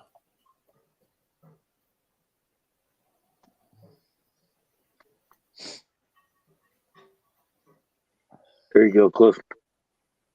Oh, is that your 49? The Mercury, yep. Looking good. Oh, that's fancy. I just dropped my 48 Ford because I was a retard and didn't fucking read the sticker there. It was a 49 Merc, so I got the 48 Ford, and I'm like, I don't know if that'll work or not, but it's like, fuck, that come out good. And of course, I dropped mine and stuff like that too. So, but it's only a commission build for my old boss who retired. But I mean, I didn't get an invite, but I was talking with one of the other guys when I went for a visit last week to the shop, and they were saying like, yeah, we thought you were out by where it was. We seen a guy that looked like you, heavyset guy with a beard driving a white crew cab Chevy that looked exactly like you, but you know, I guess all your abilities look the same. You know, I'm like, well, fuck. I mean, and they're like, they felt kind of bad that I didn't show up, but if I would have known, I would have fucking showed up. You know what I mean? It's like, I got to know about these things. Right. I mean, but I mean, it's like, so I sent him pictures of it today, and he was actually like, man, that looks beautiful, Cliff. You got talent. And I'm like, wow, thanks, Chris. I wouldn't say it's talent. I just been watching what everyone else does and use nail polish. So yeah, nail polish actually works pretty good if you. No, it does. Right. If you get it cut right and the wide variety of colors. Right. That's what I mean. I mean, they're not factory original colors, but who cares? Right, custom exactly. cars, If you're doing custom. Oh, look at them fingernails. I bet they're Chevrolet red. Right? Is that Emmy orange? But hey, Cliff, you know the real moneymaker is if you put a smile on their face when you present it, the whole thing. That's where that's. Oh, that's what I mean. Yeah, that's exactly, and that's why almost every mission that I've done, it's mostly to people that don't really have a lot of time on their hands. Right. So they're just like, oh, wow. And then I get paid. Right. Exactly. And this is a retirement gift for him. So it's not like I'm looking, make money. And also it just helps me fucking hold better accountability on my builds. Mostly the people that I do it for are for the racing community. Because that's kind of how I get my inspiration for building regardless. I'll go over and I'll go be at the racetrack. Well, that's what I mean. Anything I got, like on that last one I did, take pictures of other people's cars. And I put it right back into the hobby. That last commission build I did, that 74 CUDA, with the Caterpillar sticker for the one you got from me. Yep, the one I got from Ryan, and he was like impressed with it, and I was like, I just want that, decals. For me to give up the CUDA, I'm glad it went to a good home with somebody that really wanted it. Well, that's what I mean. It's and that's what it's all about. It's like it went to a great home. It's sitting on the guy's toolbox in his shop. I mean, you've seen the condition of it when you got it, right? Yeah, it was completely unpainted with a black interior. Right, exactly. I didn't even fucking do anything to it. It was a snap kit. I threw it together like 5 minutes, like a kid would. And I've had it ever since. I've never done anything with it. Just threw it on the shelf with the rest of the CUDAs. Yep. And then you're like, well, okay, well. Wait a minute. I got a 74. Yeah, because that's what he was like looking for. And then it was like. And actually, I'm still looking for the red MPC 74 CUDA. But I don't want to pay 50, 60 bucks for one. Because that's what they run for nowadays. Oh, that's the one with that weird spoiler on it. Yeah, and the Yeah. hood scoop. Because the Yep. other version is the blue one. I have that one, and I Yeah, I got the killer CUDA. But I would also like to get either one of those as a rebuilder with the extra parts for the rapid transit system version, because the 70 CUDA was used in 71 with the repaint, and it was on tour with the rest of the rapid transit cars, which are very one of one, and I haven't seen anybody build it yet. But the 74 is the only kit that comes with the extra nose and the other parts. Right. One thing on my for So Holy Grail list is a second gen Pontiac, the 74 to 76. The Grand Prix? The Firebird Trans Am, yep. Hey, Firebird what's going on, bro? How we doing? Yeah, the 75 is like very expensive to find. Well, it's just because there's only one release of the Trans Am, the Firebird, and the Formula, that body style. Right. I mean, if there was like a 3D printed conversion where I could like maybe turn a 77 into one, that'd be good. That'd be cool too. But I don't. Yeah, the Roadrunner, the you may be freaking able to the Duster, or the GTX, all of those in the RTS system would be great. I think there was 5 or 6 cars, and they all toured together, and they all had little treatments to them. And sadly, none of the treatment options ended up on the real cars either. which turns them into a one-of-one custom show car kind of thing, which is why I would like to have them in my collection. No, I'm holding my own. Just, doing what I can and just holding my own, doing the Monday live. I know I'm early as all get out. Hey, what's going on, Joey? How we doing? Welcome to the party. Yeah, they were specifically show cars to be shown and displayed, but not necessarily for production. Right. They weren't one of the checklist options thing, but honestly, some of the square headlights on like the GTX looked really good. Yeah, there you go. Killer CUDA. Oh, nice. I need to get me another one similar to that so I can do Skanks CUDA. Looking on Facebook Marketplace just to look around, I came across a 69 Belvedere 4-door. That's like in pristine condition. It's a straight 6 car. They only want $1,500 for it. Oh, only for a real one? Yeah, that ain't bad at all.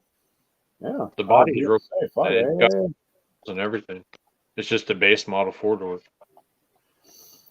Oh, fuck, DD Speed Shop turned 4 doors into 2 doors all the time.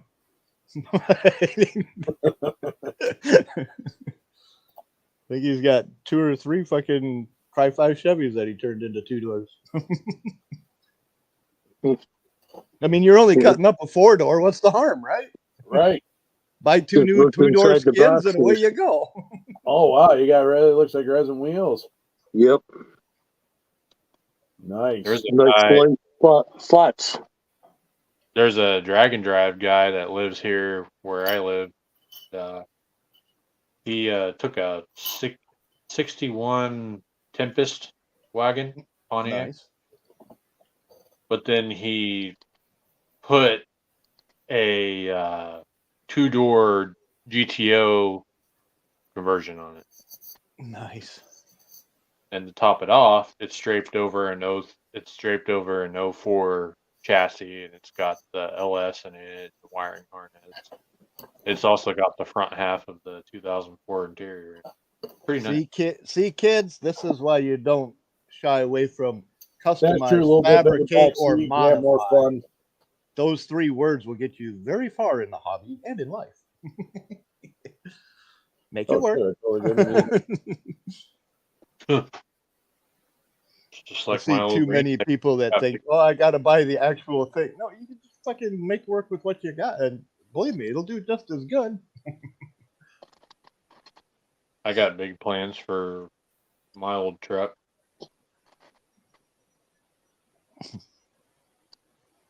How's the Camino running? Well, right now it doesn't have a motor in it. So not very well. Well, the 383 blew up. Oh yeah, I have to jump in through the window. But then we pulled the 350 out of the Monte Carlo. And then we put a set of Pro Comp heads in it, swapped the cam. Nice. Put the same valve covers and intake and carburetor on it. It only ran 3/10 slower than 383. Not bad. The only thing though is we Oh, were losing. shit, yeah, we were losing- hey, that's fucking badass. We were losing alternators like crazy because it wouldn't stop shaking. It had a 680 or no 640 cam in it, and those are rated for like 580 cam. Thump. Thumpity thump thump thumpity thump thump thump. Down the road he goes. Mm-hmm. It's kind of hard to beat a hot for teacher cam, man. It held together though. They actually the other night we pulled the heads off, pulled those Pro Comp heads off the 350, and it didn't scorch them or nothing. Oh, your first ship build? Wow. Well, yeah, at that scale, I could see it being that. But I don't know if anybody's was paying attention to my community feed. The Malibu will be back this year. It is currently getting painted, so it's still yellow, but it's just going to have fresh paint. You doing just regular bucket or rattle can?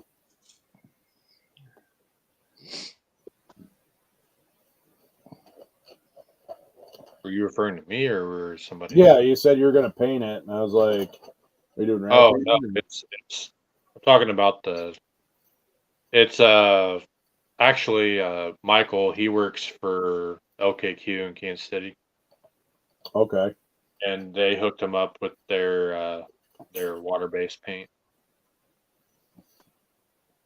So Nice.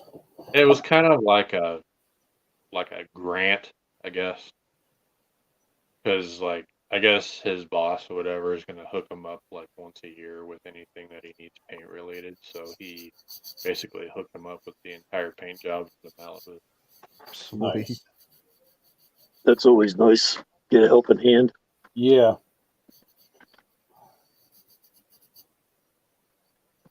He's not getting a sponsorship or anything. He's just Well, I mean, shit, just that little bit will help right there. yeah. Especially nowadays where a paint job costs you $3,500 and up. Mm-hmm. It came out pretty flawless too, especially with clear coat. I haven't posted pictures of it yet, but it looks pretty nice.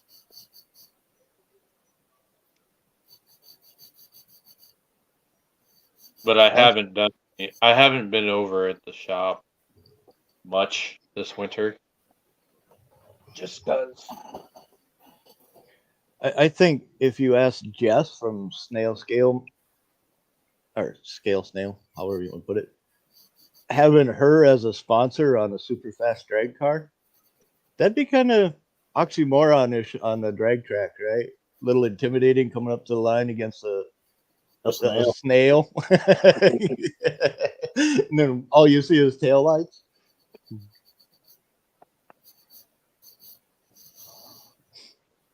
Don't be fooled. Snails are quick.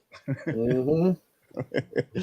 Tells that movie Turbo there or whatever. Yeah, right. Yeah. Yeah, you don't want a Disney sponsor until Elon Musk buys it. Did you hear about that? He was looking into it.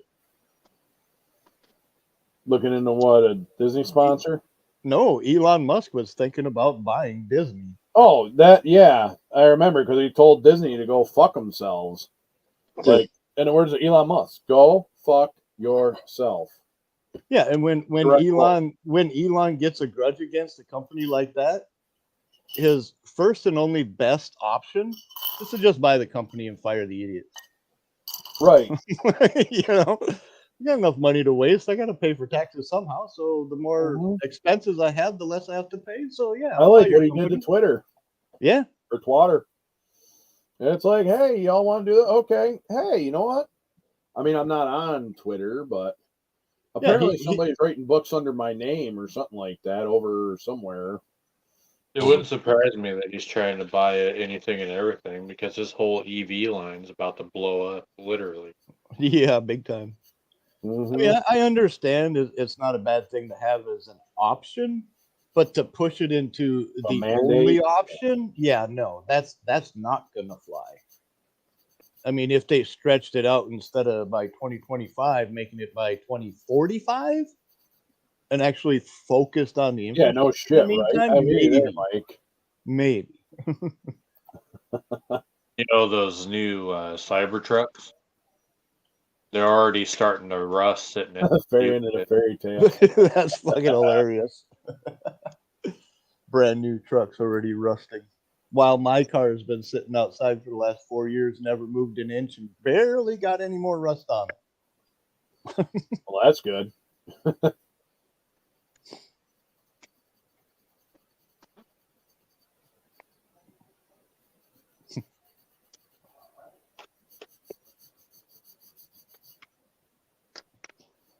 The only ship model I have is the USS North Carolina.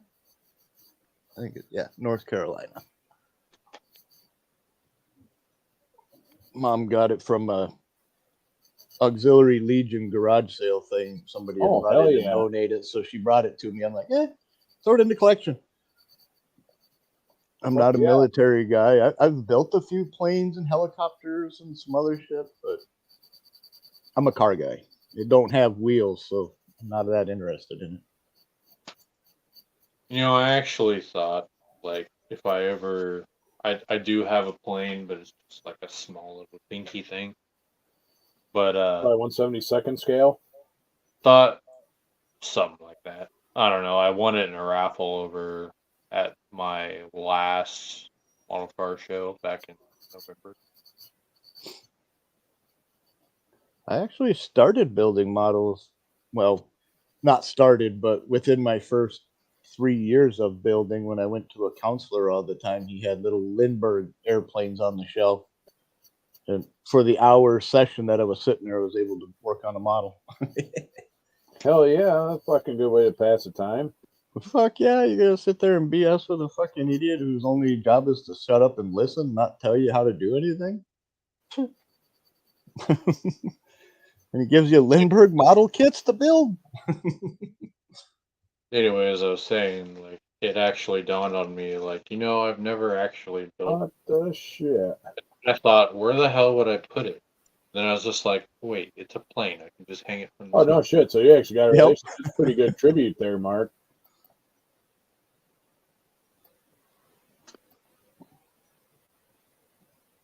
Hey, Marcy. Hi, Boston. Jeff, I beg to differ. If you're on a ship of fools, good luck getting away from them. Cruises. Yeah, like a Disney cruise or Carnival. Actually, you know they don't call it Carnival Cruise because the people are normal. I mean, they put Walmart characters to shame. Right. It is a carnival after all. The carnival, the circus. Jeff wants to go on one now. He's like, oh, they might have the bearded lady. I've been looking for her. Right. Don't worry, dude. You can find them in Walmart. Right, I agree. Yeah. Well, yeah, just because when they retire, they work the night shift at Walmart. Yeah. I could probably work at Walmart, but as a door greeter, I don't think I'd be able to handle anything else. You wouldn't want me as a greeter. Hey, Cliff, can you imagine you and me as loss prevention? Oh my God, that would be fucking great.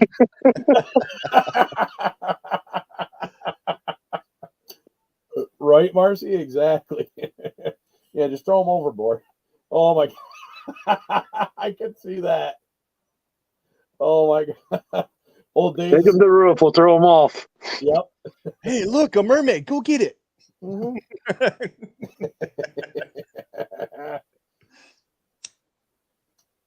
Hey, you want to play cards? Sure. Go fish. Bye. Mhm. You know what I think I may do? I think I may actually try some of that high build primer on these fucking dually fenders I'm working on.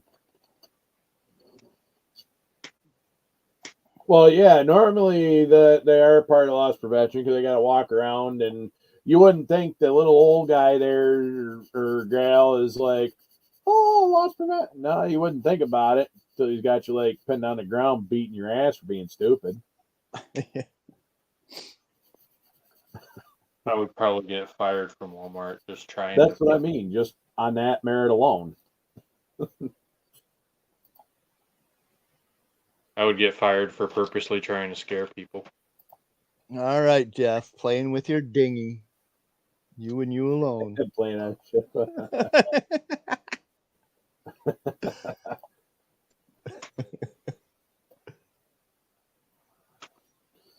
right. I forgot I switched fenders. Waterworld 2, starring Jeff Elliott. Could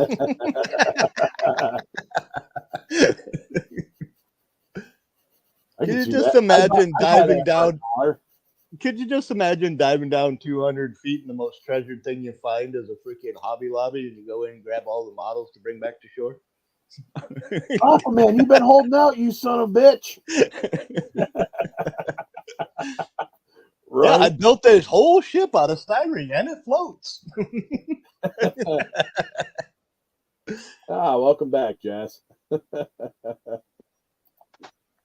That'd be funny as hell.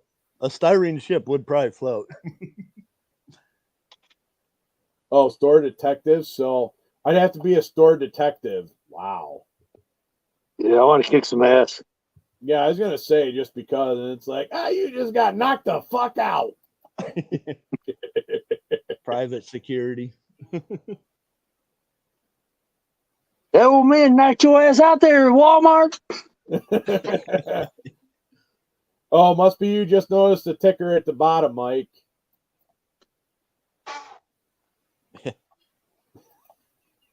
Or maybe it was in one of the things or whatever. I think I can't remember that. Hey, I seen Paul Blart Mall Cop. I mean, fuck. Sad part is I could do a Mall Cop, but the only problem is though, that's not even worth getting out. That's not even worth getting out of bed for. Let's see, Turbo's back. I mean, it's like, no, not so much. Especially at the Finger Lakes Mall of all fucking places. Oh, I got Bass Pro, but they got their own fucking asset fucking protection. So it's a hell of an aquarium they got in there. Yeah, me and Gunther sat in the aquarium the other day for about 25 minutes. Just because, and I was like, other people were like walking around, and which is good because got to get them used to other people. Yep. Marcy, rules don't matter in a Democrat city, right?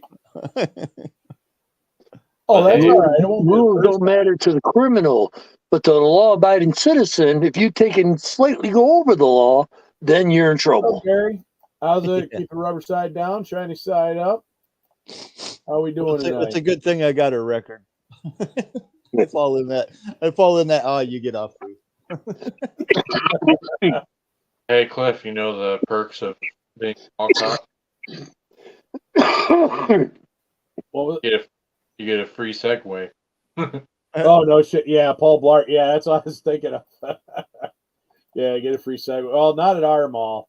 They have to walk around, and it would just be like, no.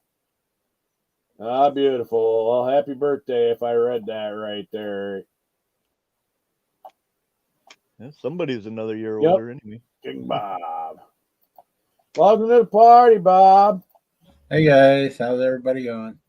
Oh, Good. How you doing, Bob? That's good. Oh, I see you're working on a microcord. right, exactly. And I would have to walk my fat ass out, which I mean, I don't care. I need to walk anyway, but.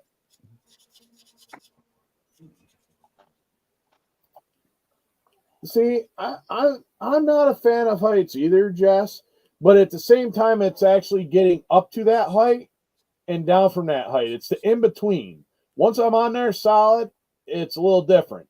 But it's the getting up and down, that in between, that scares the shit out of me. I remember one day I asked my dad if he would help me on the roof, and he's like, "No, I can't do ladders anymore." I was like, "Why not?" He goes, "Every time I lift my leg, I fart." Just make sure you go up before him. You're way before him. I mean, but I'm not gonna lie. When I did the wall climb and stuff like that, and like basic training, the rappelling and stuff like that, that was fun. That was fun. I spent 20 years roofing. That's why my body's so fucked up I can't do anything anymore. My ankles are all twisted from standing on an angle. My knees are shot from bending down, climbing that fucking ladder. My back was destroyed when I was 15, and carrying 85-pound bundles of shingles never helped it for 20 years. Right. And now that I stopped doing it, my body is just completely decrepitated. I'm 30 years old and formerly built race cars, and I feel like Beautiful. That's the best day for a biker to get. Fuck yeah. Taking a blow job out on the bike. Oh, fuck yeah. That's the best way to tie off an awesome day on the bike. I never even had a 2-post lift. I did all my shit on jack stand. Yeah, we made out nice on the military installation and stuff like that. Go with the Oh, Foxy yeah. Box colors. Do that faded orange to cream color with some lace.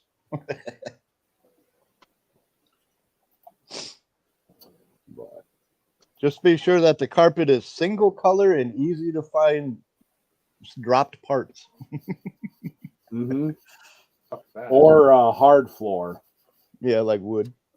Mm-hmm. So you can hear it and then maybe hear it bounce.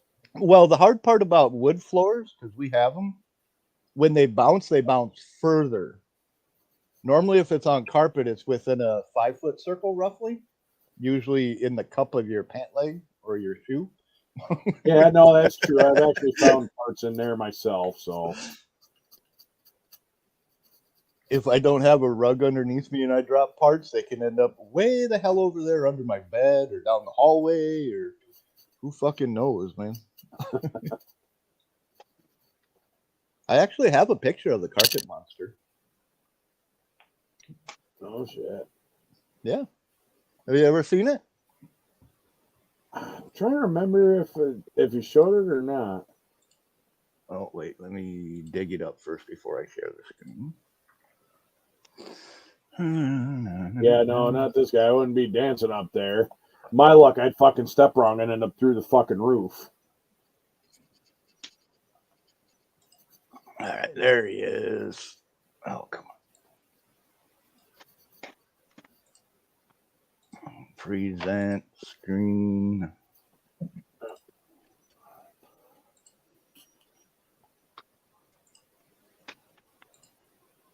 There you go, bud. All right, here it is. Uh-huh. There it is. Got these.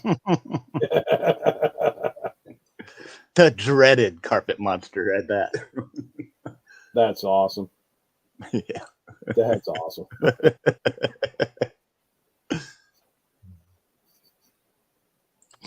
Yeah, I seen that one day. I was like, yeah, I gotta save that. Mm-hmm. You know, Pinterest is like bad too about some of that shit. Oh, I'm sure he probably was, John. I mean, you know, I definitely ain't a small guy. That's always the biggest thing walking up on a roof is worried about finding that soft spot. in the roof and just going through it. Yeah, you got a weak roof? Have Cliff walk on it. He'll find That's it. right. I'll find it. I'll go through. Just, are you insured? What kind of insurance you got on this old dump? Yep, we'll find out. Yeah, when you got old shiplap on top with a bunch of knotty pine and there's knots all over, there's plenty of weak spots. Mhm.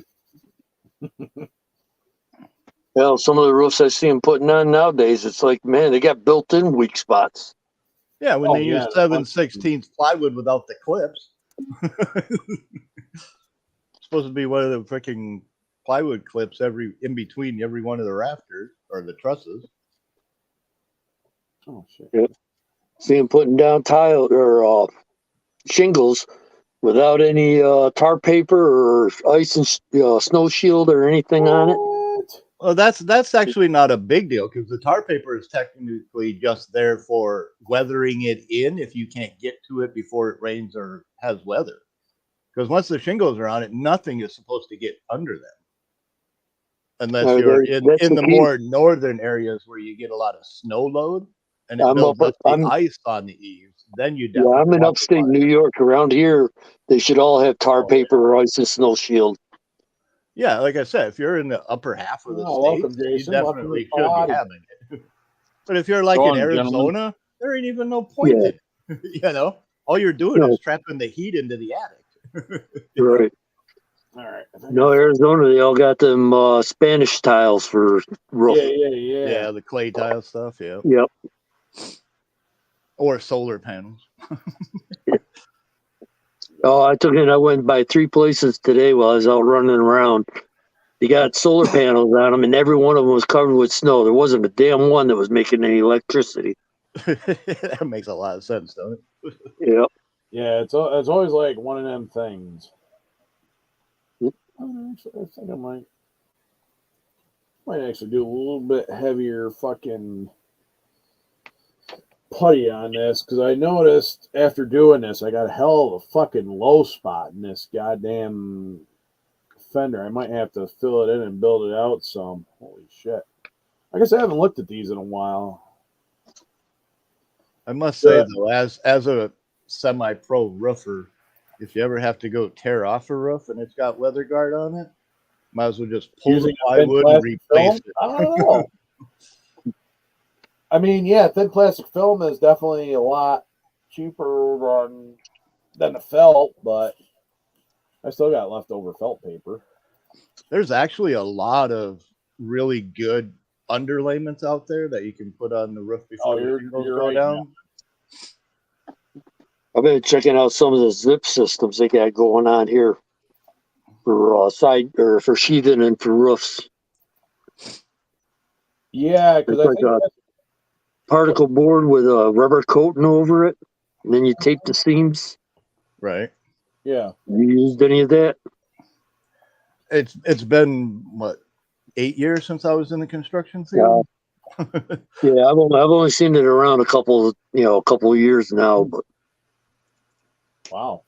Yeah, that's cool. When I got out of the field and stuff, I mean, other than seeing a commercial of something here or there, I'm not as aware as I used to be. But back when we were doing everything from pouring the concrete slab all the way to finishing the final details inside a house, man, you kind of learned everything that's out there.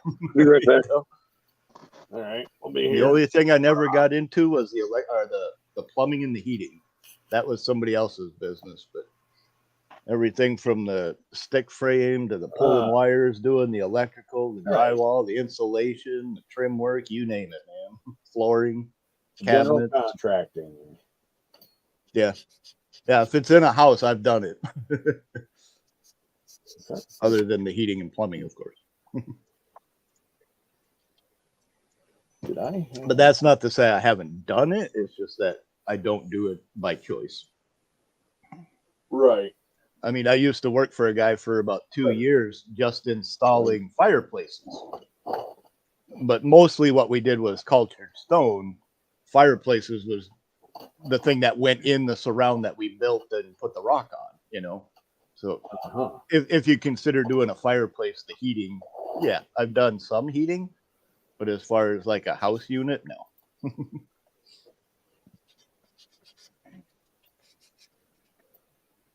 Yeah, I was gonna say, how old is your house? It's got to be pretty old if they actually using real if they're using real 2x4s. Yeah, if you got actual old school rough cut 2x4s, that's some solid wood, man. Mm-hmm. And they still make actual rough cut 2x4s that are 2x4, but you're gonna pay more for one of them than a processed freaking stud, you know, which is 1.5 by 3 3/4. Boiler or a furnace? Not sure. It all depends on which neck of the woods you're in. Because if you can get firewood off of your own property, it's hard to beat a boiler. Mm-hmm. If you want to feed it all the time.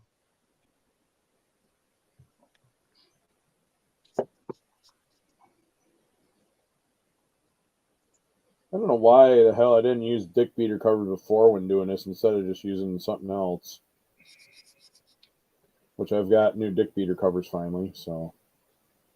Well, maybe that's why you were running short on them. Mm-hmm. They do keep the Vaseline off your hands, though, don't they? Yes, they do.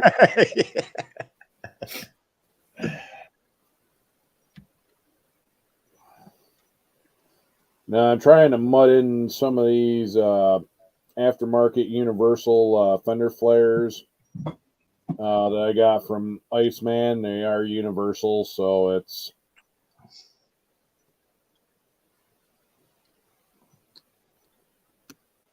I got a hell of a low spot. Jesus Christ. I don't think you missed a whole lot there, Outlaw. No, actually, hold on. Let me get my dick beater fucking clean back off. And you may have missed a few jokes, but nothing important to say you missed it. Yeah.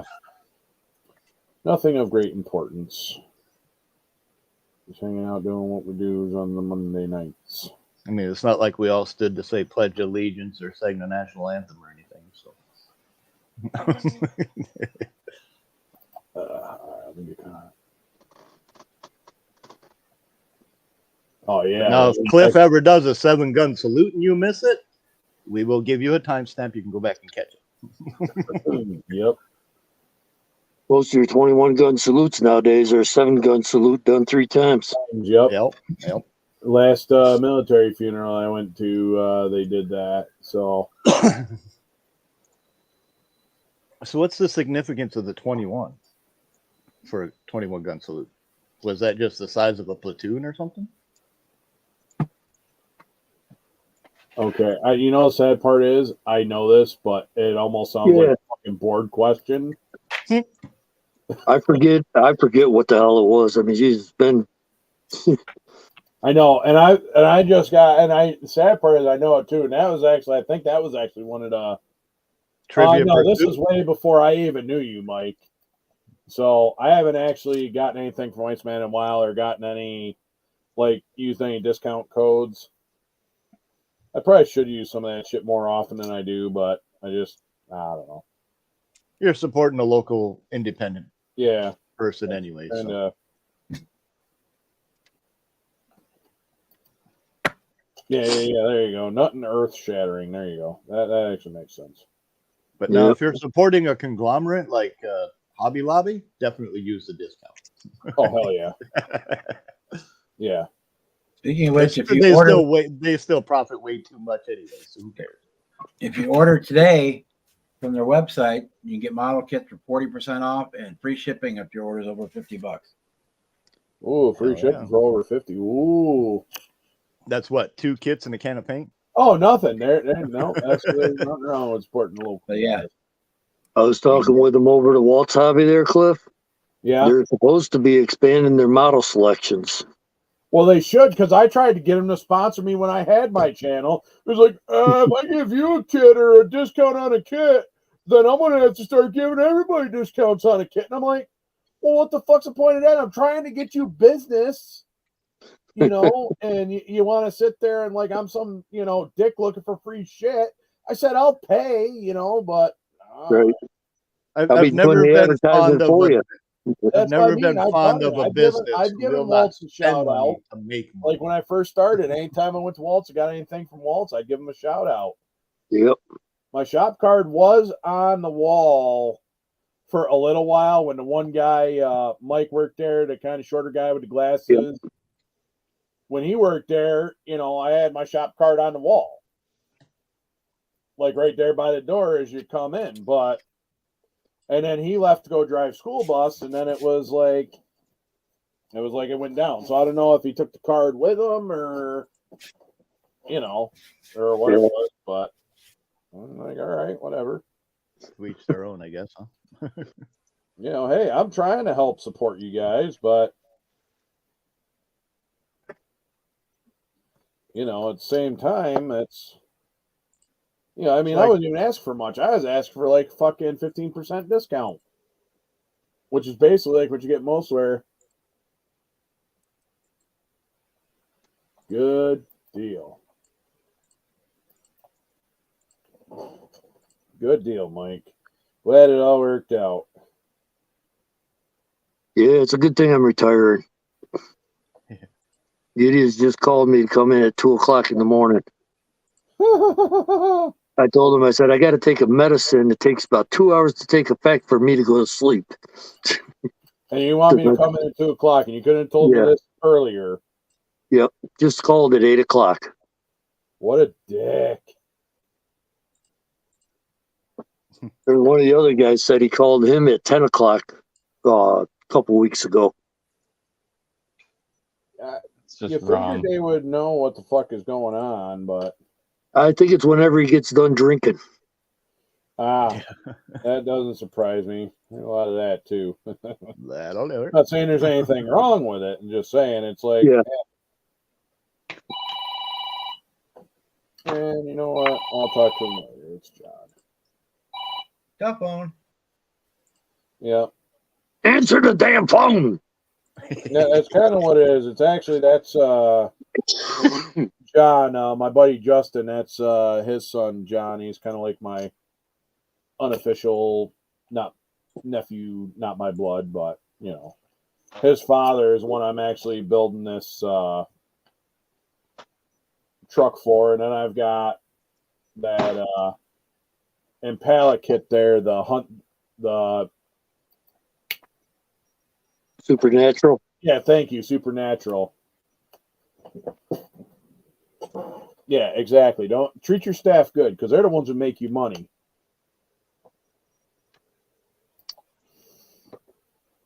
Like Marcy said, you're still sick. So I know I am, but what are you? Exactly. Been sick for a long time. They just ain't realized it. Mm-hmm. Oh, I embraced it right away. What is that? It's like step one of like the 12 step. Yeah, acceptance is the answer to all my problems today. Accepting you have a problem. Yeah, I do have a problem. Now go away. Son of a bitch. That's I got a problem. What you doing here? Right. Exactly. All right. I should probably. I didn't have a problem until you showed up. Right. Why you gotta be mad? Who says I'm mad? You just seem like you're mad. No. I'm not. See, you're assuming shit. That makes an ass out of you, not me. Mm-hmm.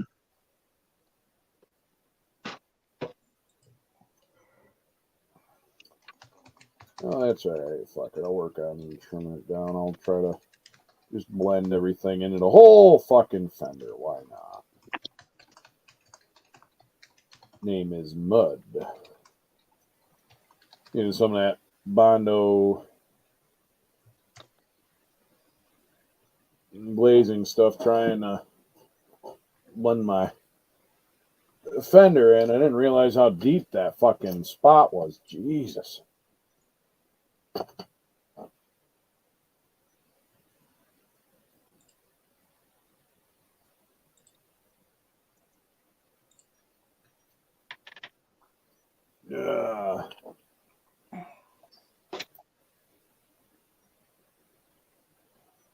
Yeah, we normally do the steps here. Exactly. Nobody likes a quitter. All right, MJ, I didn't appreciate quit. it. Thanks I for just dropping gave up. by. You have a good night and take care. Appreciate you. I'm using just straight old Bondo glazing putty. That's my go-to. People who think I quit drinking, like I did quit drinking or stop drinking. I've got to remind them I didn't quit drinking. Yep, I'm going to say mine looks the I didn't same. quit It's- drinking. I well, only stopped drinking the stuff that gets me all inebriated. I still need coffee, water, milk, especially breast milk. Straight from the tap. Yep, All right. gotta be straight from the tap. When I was a baby, nurse came in, tried to stick a bottle in my mouth. I knocked the bottle out of her hand, pulled open her blouse, and said, "I'll take it straight from the tap." Yeah. Yep. All right, there we go. There's going to use a whole bunch of mud because my name is Mud. No, I got to stop doing that. What, sneezing? No, talking with a strange voice. Oh, yeah.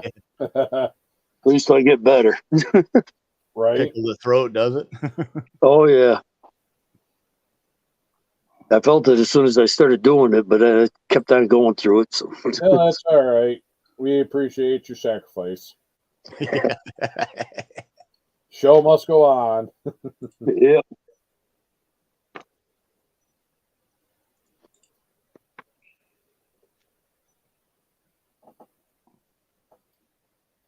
U-Pole is some good stuff.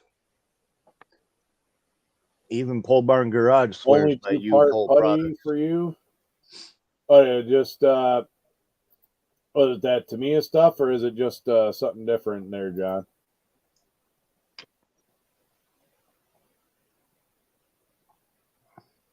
Dolphin skin, huh? Sounds like a prophylactic.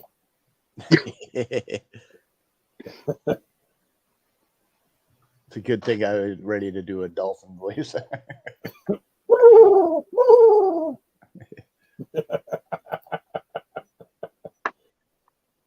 okay. It's automotive grade stuff. Yeah, this is just a glazing putty. I mean, I'm a cheap fuck, so I mean, it's not like it's going to be going down the road and needs to hold shit together or pass a magnet test. I mean, it is plastic, so. U-Pole is probably one of the better local car part store products you can get that isn't top quality, but comparable.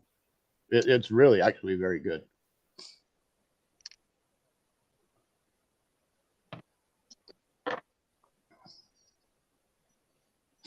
I mean, I've never used it. I just grabbed, trying to remember who the hell was using the Bondo glazing putty, so I just grabbed that. So I Live streams like this can hold up to 10 people. Yep. Exactly. Click the link and jump in and show them. Yeah, you know that, Mike. I'm Mr. Big Shot here. You know, I can have 10 people and stuff like that. There he is. He made the What up, mistake and gang? paid for it when he could have done it for free. Right? He splurged. Somebody's got all the big bucks. It's that money. No, I just got really good credit. Right? Well, there's that. It's all the big bucks he gets from the military every month when they send him money. Well, it's that. Well, yeah, it's just a VA, but that ain't really a whole lot. I mean, it's a little bit, but It ought to be I'm more also than only what it is 40% because I don't too. even know what it is, Sarge, but it needs to be more because you guys that go out there and sign that blank check, we should sign one back to you. But no, this that's is why we're that glad to U-Pole do it. glazing putty. Now it's 440 milliliters, so it's a big ass bottle. No shit. I'm actually just experimenting with this. It's a 2-part putty, Okay. and with a hardener, it stands. I put it on just a piece of flat styrene, and checking it out, see it, make sure it wasn't going to deform it or whatever. But Ron Kuhn from Ron Kuhn Resins told me about this. Okay. And I mean, Yeah, I'm concerned about it hardening up after a while, but the real truth is it was $25 for this, but it's 440 milliliters, right? And what are we using? A toothpick at a time for some of the filler? So as long as it doesn't harden up, unless you're bad, building a Talleria kit, then you need about half of that. Right.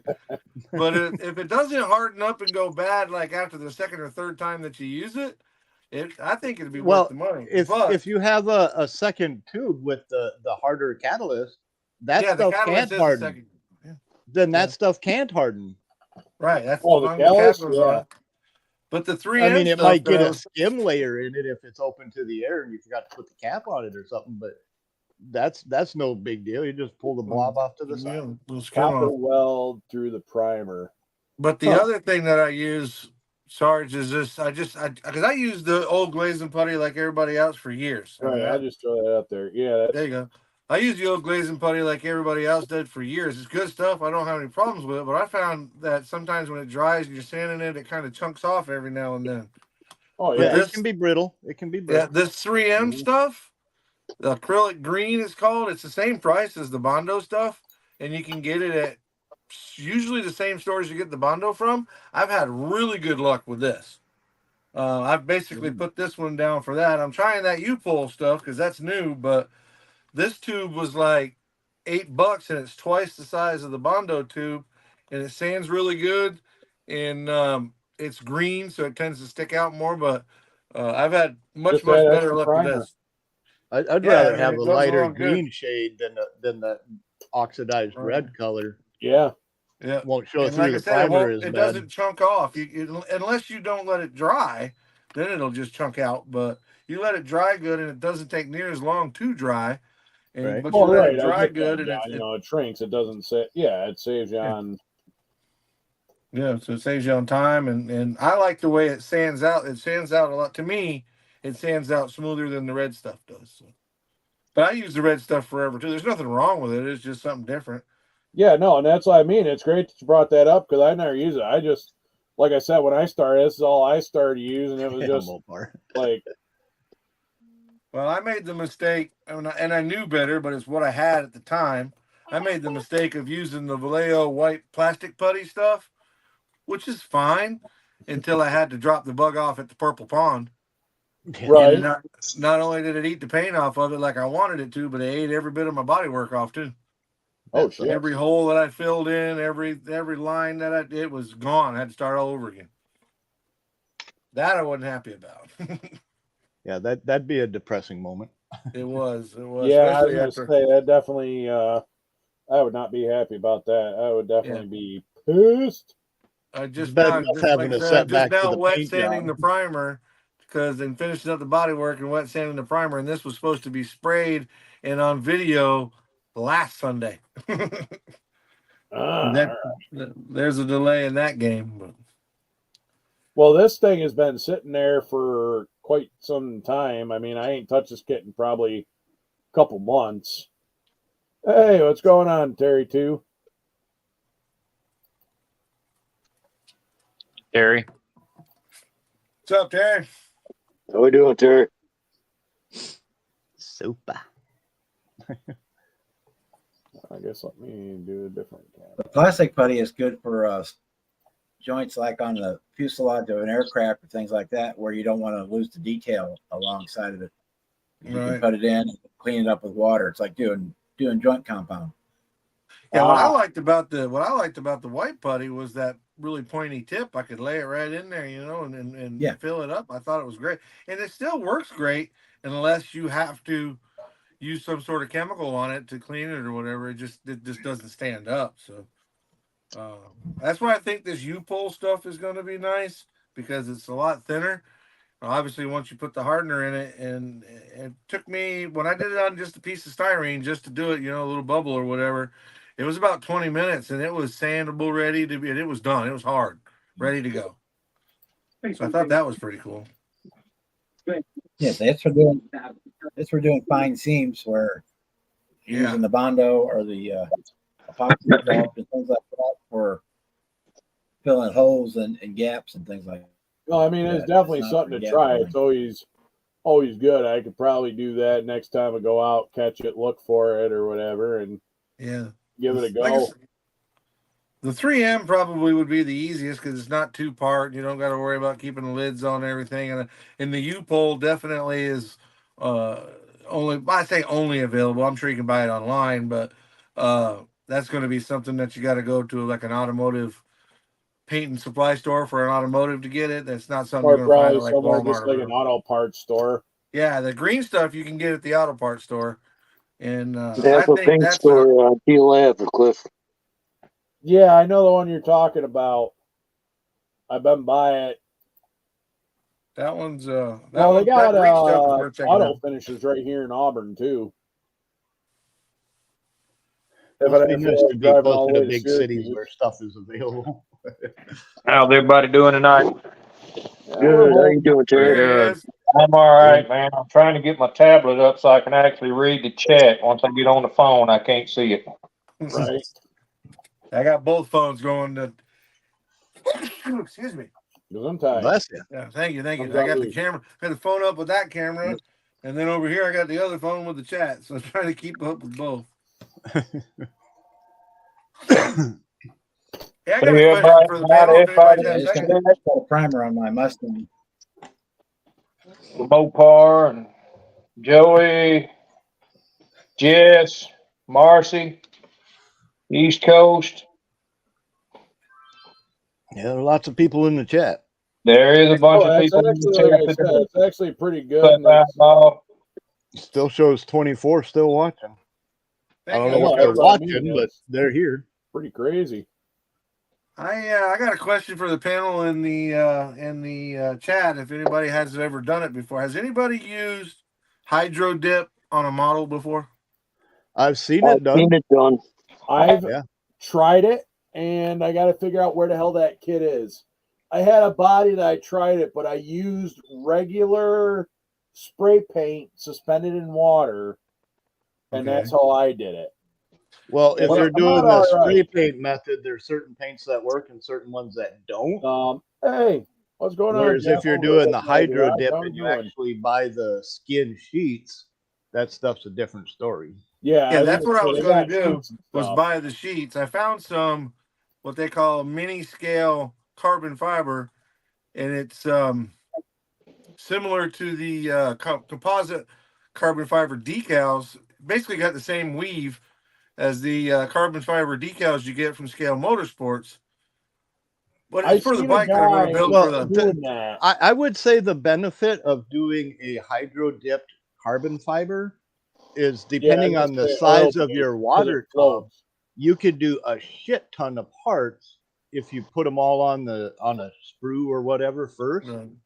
Yep. You can do a shit ton in a hurry. For Cliff's bike build, whereas with the decal, you're going to spend countless hours with tedious I didn't miss much, Ted. Yeah, it's like I said, I was thinking about using it because of all the contour on the motorcycle that I'm going to build for Cliff's build. I felt like that hydro dip would put a base coat down first, of course, and then the hydro dip down. I felt like, watching them do it on the YouTube and stuff, I just never seen them do anything that small. I didn't know if maybe somebody had tried it and how well it worked. Well, one of the tips I would suggest, I haven't done it myself, but from what I've seen of the hydro dip, which is cool, when you go to put the part into the tub, make sure it's at like a 30 to 40 degree angle. Oh yeah, you got the angle right. So if you got like 3 parts and you got like a sprue that they're mounted to, because you need some way to hold it, because you ain't gonna touch the actual part, right? So make sure they're on an angle so that when you slide them down in there, kind of roll you get them all as close together as you can at that angle, and just go very slow. Let it adhere and work the bubbles out. Instead of just thinking, oh, I just dunk it and I'm done. Nope, it won't stick. You got to have some patience with it. Yeah, I think that was a big thing. But I mean, there really isn't a whole lot to invest in. You buy a fucking Rubbermaid tub and you got water and you get the little the sheets are like $6 a piece, so they're not and isn't there like an adhesive or something that you got to spray on it? There's an activator. You put it in the water and then you put you put the sticker down, then you spray it with the activator, And Activator, that's it. Yeah. Then you put the part that you're using down in behind that. But I just felt like it would be cool to have that mini carbon fiber on the bike build for the bike build off of the Yamaha deal. And but like I thought said, it would be different. 100 times faster and more better looking to do a dip than it would to be actually trying to do decals. Yeah. Do the whole. Yeah. I mean, when you got that many contours to work around, little Jimmy, what's going on? Yeah, it was hard enough to use that same type of decal on the seats of the Volkswagen. Yeah. The do boy. What's good, everybody? I have a question. Y'all gonna think I'm stupid. You ain't stupid. What the hell is hydro dip? Hydro dip is like a roll of like Christmas wrapping paper almost. It comes in a variety of colors and styles. You can dip anything hydraulic lip dip. So is it kind of like wrapping a car? Very similar. Basically, what it is it's whatever print that you want on the part, like carbon fiber or whatever. But when you put it on the water, it dissolves the film and leaves the actual pigment. I know what you're talking about now. Yeah. I've watched that where they put it on the water and then they dip the stuff down in it and it transfers to the. Yeah, that's it. Gotcha. I know what you're talking about. Real car parts. What's up, Butch? Hey, Jess. And anything and everything you can fit into a bucket. What's going on, Butch? I've watched some of that. That's amazing, man. That's pretty cool. I've tried it with just regular spray paint, and it kind of come out all right. But you can get some wicked turnouts with like Rats Live 125, the way he did his vampire van. He's done quite a few spray paint dip jobs. But you got to make sure you're using the right kind of paint because not all of it works with the water. Right. It's got to be like an oil base or like an enamel that floats on top. It can't. Can't blend in there. Can't dilute in the water. Yeah, if it's an acrylic, you might as well just be using food coloring. It's the same effect. Rit hair dye or what's up, Jeff Elliott? The good news about it is if it does screw up when you put it on there, you can almost rub it off. It's like a decal, so you can almost rub it off and start over. I'm gonna get a couple sheets of it and see if I can make it work. Do something different.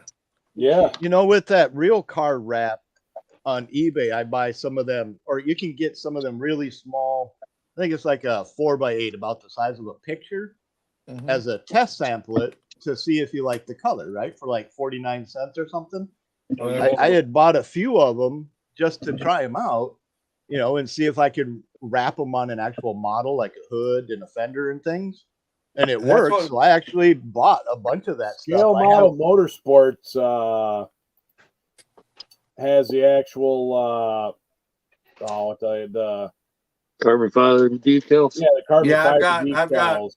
I've got one of each of theirs, but the decal, like even I bought their upholstery for the Volkswagen. That's a decal for the seats, and good.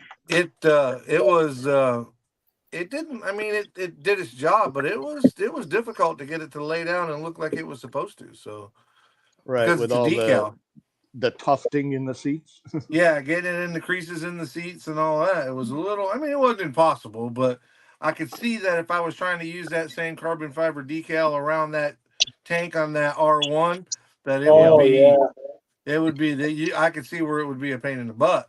But that's what made me think of the hydro dipping, because we hydro dip dumb stuff down here. The guys, hydro dip a knife or whatever. But if you don't put a coating over the top of it, some sort of a wax, it'll rub right out.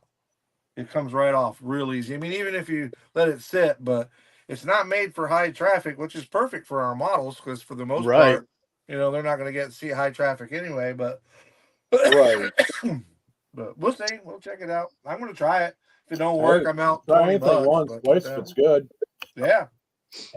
I just had never heard anybody talking about it, and you can't. I wasn't able to find anybody online that done it with a model kit. I've watched it, but never knew it was called hydro dip. Yep. What's up, Joey? Yeah, I don't see why it wouldn't be a thing for modelers as long as you can find a pattern in scale. Yeah, that's the thing is in scale. Hey, you know, because I mean, if you took something like a camouflage paint job and tried it, you'd end up with like two, maybe a chunk of a third color on a truck. Right. Know? That's what they got these skull ones, and I thought the same thing. I'll have two skulls on my car. You know what I mean? Especially on a motorcycle. But talking about it wouldn't that be wrap bad stuff, going I over wrapped the the hood on fender, my roof, and into the naked quarter models panel, build because we couldn't use paint. But when I used that wrap, a buddy of mine owns a graphics shop, so I went and got like the real wrap, and I used that on the hood of that naked models build I did for Adam over at Sodak. Yep. And that came out pretty good. I mean, it could have been better because I'm not a rapper by trade. Well, see, with a naked build, you didn't you can't paint spit bars, it, right? That doesn't mean you can't apply a decal or a sticker or a wrap or anything other than paint, right? No, that was naked. just it. You couldn't use paint. That was. I mean, it's no different than a stripper with pasties on. He was. That's what his rules said. You couldn't use paint. You could use.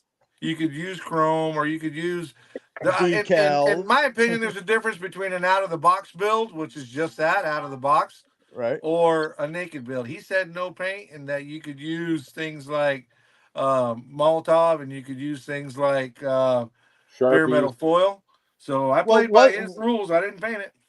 Well, wasn't the naked build inspired by Steve Magnante, who does? I have no idea who was from. Right. So he does altered wheelbase, right? Where you cut the rear quarter panels, you move the wheel well forward, you do all of that stuff, but nothing gets painted. So you don't hide any of your work that was done to the car. Right? Didn't he have it's like taking a real car, like moving everything and still showing off all the weld marks. You know? Yeah, you're not wrong there, John. You're not wrong. Well, again, I'll say that I played by his rules. I didn't paint it. Unfortunately, I don't like an altered car. I mean, they're their own thing, and honestly, it's just like me. I mean, I like the old gasser stuff and the old hot rods, but I mean, when it gets into, and I mean the altered stuff, it was done for a reason, you know. I mean, they thought they got better paint jobs on them altereds are really nice, so yeah. But I mean, they just thought my two favorite drag racing classes is bracket racing and street stock. Yeah, street stock are only allowed to improve 3 items on the car, nothing more. You know, anything beyond 3, you're out of the class. And then bracket racing, it don't matter what you brung, you're running a bracket. You know, that's right. Consistency is key. I can care less about the pro street, the outlaws. I mean, 280 miles an hour in a quarter mile, that's fucking flying. There's a lot of classes there's a lot of classes to divide bracket racing too. The pro streets are badass. I like those. I mean, with bracket racing, I could take my daily driver or my mom's fucking minivan and go race on the weekend. There you go. Right? It's totally legal. I can get my racing fix, and I don't have to worry about the police. You know? Well, that's why there's something for everybody then. I guess that's why they offer something for everybody. You got your pro street guys, gasser guys, altered guys, everybody. There's something for everybody. Thank God. Yeah. I just like the old nostalgic stuff. Is what I like. I mean, I'm with you, bud. I'm with you. I'm the same way. The older, the better. The new stuff doesn't impress me, but I mean, it's impressive. But I mean, I like all of it, but I mean, I just love to see the old cars. You know, the old cars running down the street. That's what we know. You take the late 50s to the mid 60s drag racing with factory supported teams, you know, them cars with their aluminum fenders and bumpers and shit, pulling out fucking massive wheelies off the line. That's pretty impressive shit. Yeah. When I go down there, I live in Ocala, Florida, which is the home of Don Garlich's museum. And when I go down there, I automatically find myself drawn to the older stuff, even the old stuff, the 30s and 40s stuff. Yeah. Just because it's cool, you know what I mean? It's just, to me, it's cool. But the next guy, he might run over there to the to the new dragster or whatever, but that's a little something for everybody, I guess. Yep. What I don't understand is the new stuff that the no press guys are doing, where they're taking the front clips off the cars. I don't know what that's all They're about. getting it, putting the bias back on the rear wheels. That's all that's doing. And the only requirement for one of them Well, street it's short. outlaw cars is the main body shell has to be metal with a VIN number. Everything else is completely swapped for drag racing parts. So it's not really even a street car. It's a SARGE now.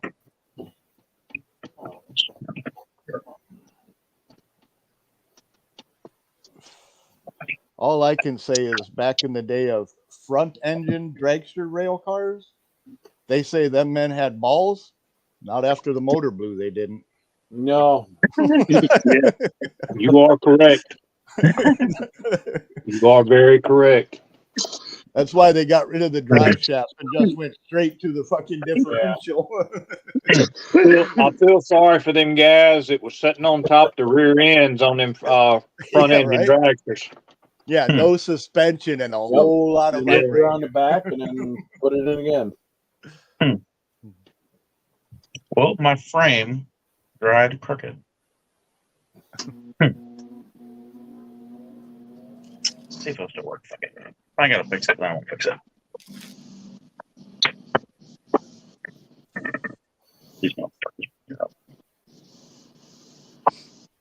Well, that's working great. Oh, nice. I had to throw away the wrappers, right? Yeah, I saw that. I thought that was funny.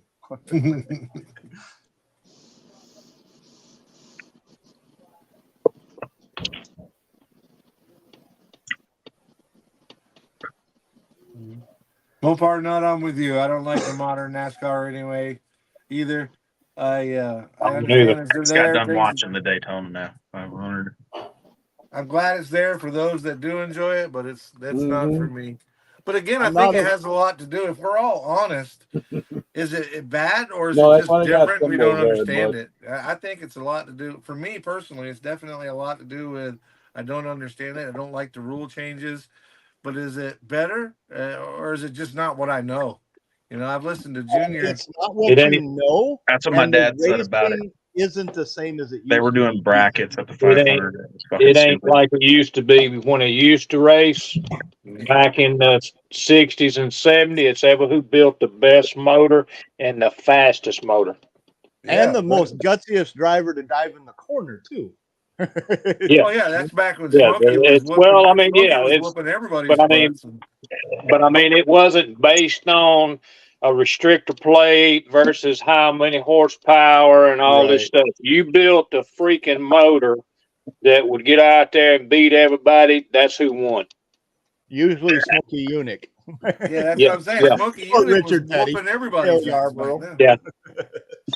Yeah. I mean, just think about it. Think about some of the quote, not newer cars, but some of the ones just like when Rusty Wallace won 212 miles an hour at Talladega. Pontiac Bill Grand Elliott, Prix and Bill things. Elliott I was gonna runs say over Bill 200 Elliott's miles car an that hour. year. What was it? 85 when he lapped the field. He went to the back of the field 3 times and came all the way back up to the front and still won the race. It was like 85, Yes, sir. 86. Yes. Yep. That's I mean, that's amazing. And that included passing Dale Earnhardt Sr. He passed there. He done passed everybody. That Let was alone his day. Terry for sure. Labonte and Mark Martin, Ricky Rudd.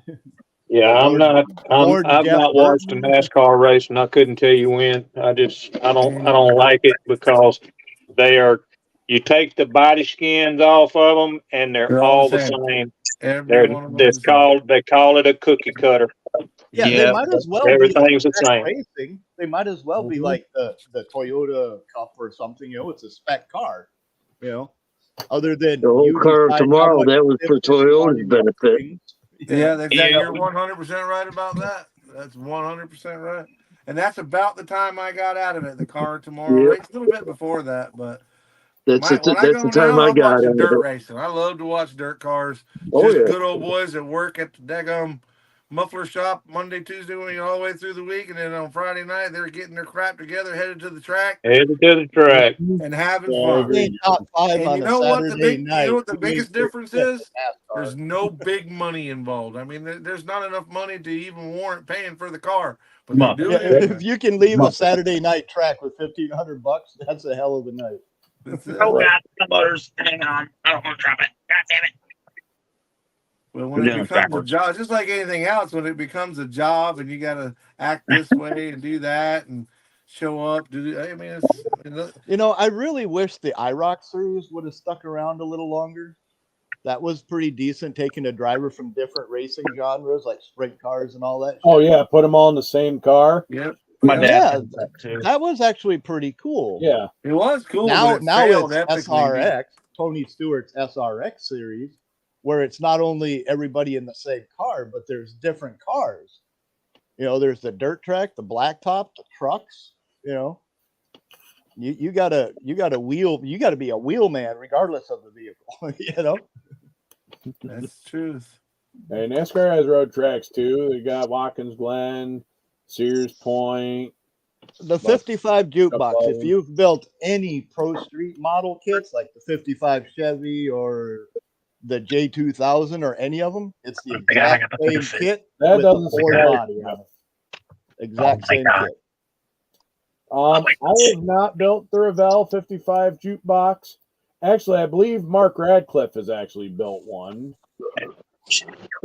Other than the valve cover, that used to be the Batman kit? Yeah, IROC has a spec car and a National Race Champions.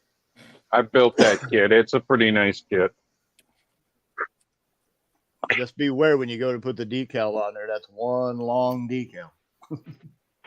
Oh, you're talking about the drag car, the jukebox drag car? Yep. Yeah, the Pro Mod. Yeah. I think I just got that one. I'll admit it's a nice kit, and I'm not even a Ford guy. Alright, so it's like that. In the motherfucker. I mean, it's actually no different than even Matt and Debbie Hayes' Thunderbird kit. You can probably pretty much the Hot Rod Thunderbird and the Hot Rod Lincoln are totally different than the Pro Mod kit. Yeah, but I mean, for the most part, the roll cage is similar. All the points to the roll cage or whatever, you know. It's an 11-point cage or something, 9-point cage, whatever it is. It's still the motor for the 55, Terry? I can see that, Ted. No, this is not. This is the one that I actually had stuck in it to begin with. A little bit too tall because seems like it's a good price. It's got the blower on it. Oh, the big block. Yeah, 632. I still got to work on the actual flappers in there. I got to do a little bit better, a little bit more painting to trim to get that straightened up on that red. But, right. Yeah. On the butterflies. That's a Miguel print. It may be it's going to be a motor stand motor for just now, but I was gonna if I can find it, just go on about your thing and let me find it, and I'll get it mocked up, and then I'll show it to you. I'm not understanding that belt on that one. How is the crank pulley and the water pump pulley spinning opposite directions? That's the one y'all talking about, that jukebox, 55 jukebox? Yep, that's the one. That's the one, Mike. I knew I had it. I just couldn't. I'd moved it around not too long ago, and I was like, where the hell did I put it? Like I said, that's one big decal. I got decals out the ass. If anybody needs decals for that particular kit, I think I've got like 7 or 8 sheets of decals. So, yep, that's the one Gary said. So, yeah, that's the one. That's one of my 8 kits that I have. I mean, I have 8 kits in my stash. I told Fafa that the other day. He called me a liar. These are all empty boxes you see behind me. Yeah, mine are all empty boxes just sitting on the shelf to deceive people. That's it. Yep. I want to be cool like you guys, so I went out and bought a bunch of empty boxes and looked cool. Hey, I've got box art just sitting under my desk. I always save my boxes. That's why I save all my boxes for the box art. Last night I told everybody that I had Amanda paint me a mural and put it back there, and at the end, when the lives are over, I just roll the mural back up and go to bed.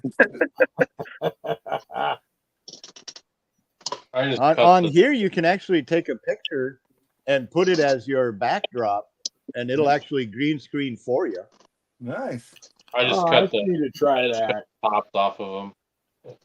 I mean, Jeff was doing it one night. So Jeff was doing it one night where he was putting all kinds of different shit behind him.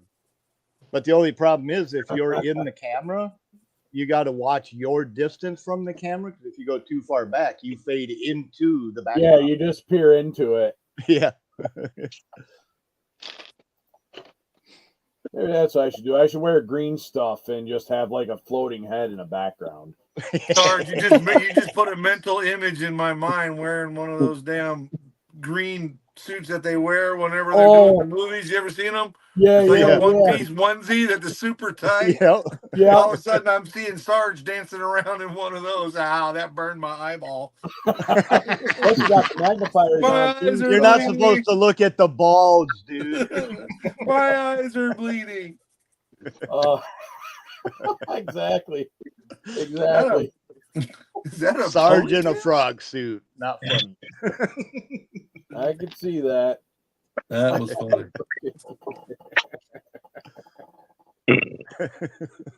I won't be recovering from that one for a while. A lot of people probably wouldn't recover from it. I will never recover from this. I don't know, Sarge. I think it can't be beat today with the pasties. Oh my God. I'm not gonna lie, that shit fucking hurt. I should have known better, but at the same time, that was just yeah, the HVAC guy I know HVAC tape ain't nothing to tape fuck on his with. nipples.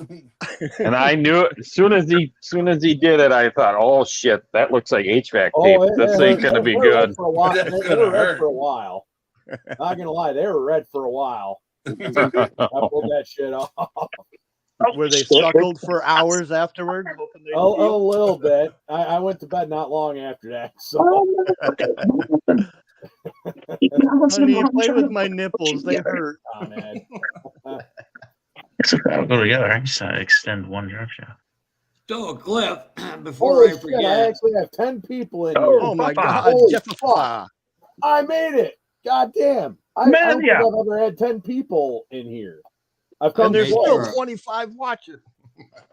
I won't be on long. So, we were making a joke the other day, and somebody said something about assless chaps in NL East. And I made a joke saying, well, you know, if you bet Cliff at least $150, he'd probably do it. Mm-hmm. So somebody's seriously thinking about giving $150. That was me. I'll go get some of them off Hot Leathers or Hot Leathers. Yeah, it was me, Papa. I said I was going to wear my assless chaps, and you guys were like, "Well, get Sarge to go with you." Oh, that's right, because I had to cast Stetson on that night. But here's up my hat box right now. I should have broke that out. And here's the kicker: it will become more money if you wear a thong backwards. Oh God! What's the difference? Yeah, I don't know. It's called a nut splitter. I was going to say. Here's the problem, ladies and gentlemen. But the only problem is, yes, that's right. I ran into a Karen at JaxCon. I can only imagine what I'll run into in Atlanta if that wearing stuff like that. That was an incredible video. I watched it. Now, let me explain something. Funny, wasn't it? I didn't hear you, Papa. The word PAL at NNLE stands for a certain term, Police Athletic League. Yeah. That ain't going to happen. Key word. Police Athletic League. See, yeah, it's probably not the place you want to wear assless chaps with a backward tongue. No, definitely not. But it would be funny though. Oh yeah. Where's Sarge? Cobb County Jail. Yep. Well, we better go. Sarge, if you do it, we'll bail you out. Don't worry. I was gonna say I normally have a credit card, but I've actually been using that I have set just for bail. But all right, I'm gonna do it in New York because they got that is that the actual or whatever. So they just, or is that just mocked up sitting there? Talking about me? Yeah. Oh, hold on. Yeah. Right now it's just mocked up, but this is where it's going. Looks good laying flat rather than jacked up a little. Hey, Donovan. Oh no, it's not going to be jacked up. It's going to ride level. There we go. Nice. That looks good. So we won't have a 632 big block in it. Let me get it around here to the side. Enjoy. Thanks for stopping by. Oh yeah. See you, That's Bubba. beautiful. Good night, Jess. That looks good. I like how Night, that. Jeff. Yep. See you, catch and Jeff. release. So I shouldn't be in there long, but I have to look up the Jersey laws there. I think they do the same thing as New York, catch and release. So I should Catch be. and release. That's some little old bitty tires in the back of it. Those slicks. I don't know if y'all can see them. Yeah, you need to put a bigger tire in the back there, Terry. No, That's kind if of I do small. that, it'll be a top fuel tire. I know. They're already huge. Yeah, That's they're what I big. yeah, put in it'll the be 72 Jimmy setting. with a top fuel tire, and it looks sexy. It'll be I know setting there's a good set about of like it wide is tires. now, and we're gonna have that 632 big block blower sitting in there like that. So That's cool. That looks good, man. Looks That real looks good. it'll be kind of like a burnt one of those burnt out trucks is what it'll look like. Yeah. Yeah. You're gonna, Okay. have you're gonna have to raise the interior floor pan on that to get it to No, I'm gonna cut it out and I'm gonna tub it to the inside. Oh, gotcha. Don't even tub it. Back half Just leave the back wheels sticking up out. That looks cool Well, as fuck. to get it to sit that low, you gotta do a little bit with the tons. Yeah, this is at 70. I mean, there's the interior, 76 the interior bucket. It's like 74 to 77. Yeah, this is shit. Now since y'all asked, I'll find it. Hang on a minute, I'll tell you. I'll send something. I think we went through this one day. The box said like 76 or 79 or something like that. This is a 70. This is actually a Chevy Blazer 4x4. That's what this is. Yeah, the red box. Is it You got all the 4x4 parts? Huh? What about the parts? You ain't using any of the 4x4 parts, are you? Not on that build if you're doing dragster. Actually, Cliff, this was what it was supposed to be sitting on. Ooh, hell yeah! So that's what it's supposed to be sitting on. Hell yeah! Oh, is that the pulled pork kit? No. No, this here is the that's the Blazer is actually a big. standalone. What is it? The big country or whatever it is. Big country. Yeah, big game. All guy truck, all the same stuff. Or the big game, whatever it is. Yeah, big game or big country is Rebel, and all guy is the Empress. Right. Yeah, that's what it was actually supposed to be. Is that there? Did you like short that on And it? the pulled pork bulldozer thingy doesn't have a topper on it. Yeah. Right, it's just the open thing, but it is like the Blazer. It is a Blazer, just don't have a top, and it's got a Right. hood. Yeah, and this, I mean, that's actually the Blazer chassis. Don't try to catch your knife when it falls. That's actually. You're walking into a nursing home at this rate. But I mean, crazy. And the thing is it freaking rolls. Got a brand new blade in it. But I'm gonna have to. I'll have to take that. That's a little amp sitting in the back. I'll take that out, and then I'll just tub it a little bit further than what it is. Right. Right. I really wish them groundhogs were universal side instead of one-sided. It bothers me to have tread going one way on one side of the truck and backwards on the other side. It's actually got some decent seats to go in. Oh, decent seats. All right, Sarge, you have a great All right, rest yeah, of your hopefully night. feel And, better, Jonathan. Michael, I sent Sir? you a link to the I hydro appreciate it. tickets. Thank you. because Yeah, y'all I'm- won't pay attention to comments. I've I'm got trying, man. I'm focusing on this damn Volkswagen, but I know. I'm trying to do the Don't same do that, thing. Jeff. I Say appreciate it. that word with Gary ride to win around, for God's sakes. Which one? That's a nightmare we don't need to repeat. Motherfucker. Well, he is.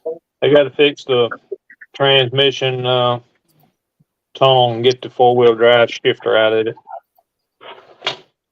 A little too close to the crack. That was what I thought about putting in it. Just a 632 with 2 carbs on it, but that ain't enough. Oh, what's my thing? Not enough. No.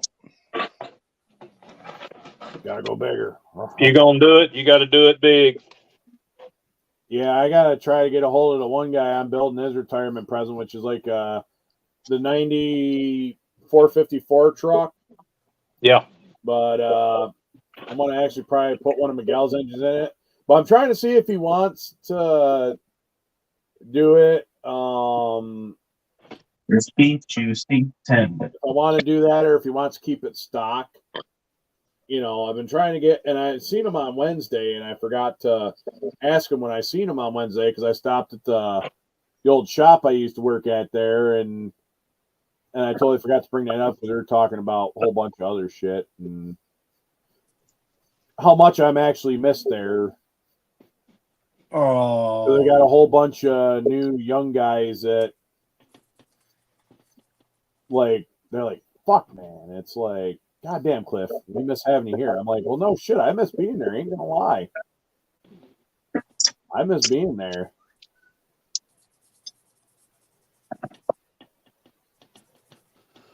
Well, I did a Fred Henry. I took some, I guess some tutorial hints from Fred. And how many 67 Chevelles are you using? I'm not. I made those wheels. Those are the wheels that came. Those are actually 67 Chevelle deep dish rims, and I cut the back out of them. Oh yeah, the pizza cutter rims or whatever you call them. I do that a lot, but I use inner rims that are just hollow. They don't actually have a rim in them. They're just the sides. Yeah, I actually took my 54 panel wheels and put them in the back of it.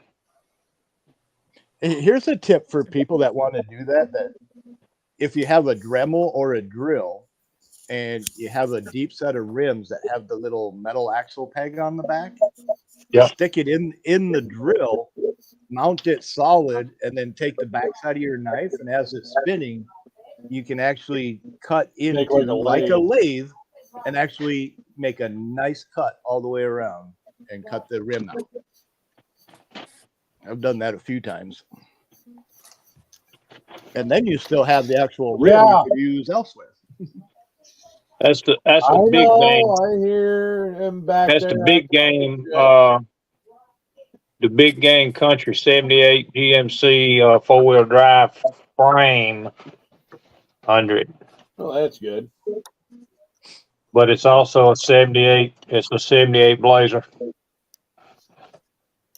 I think that was a little while back. They mentioned Volkswagen Girl Gary. So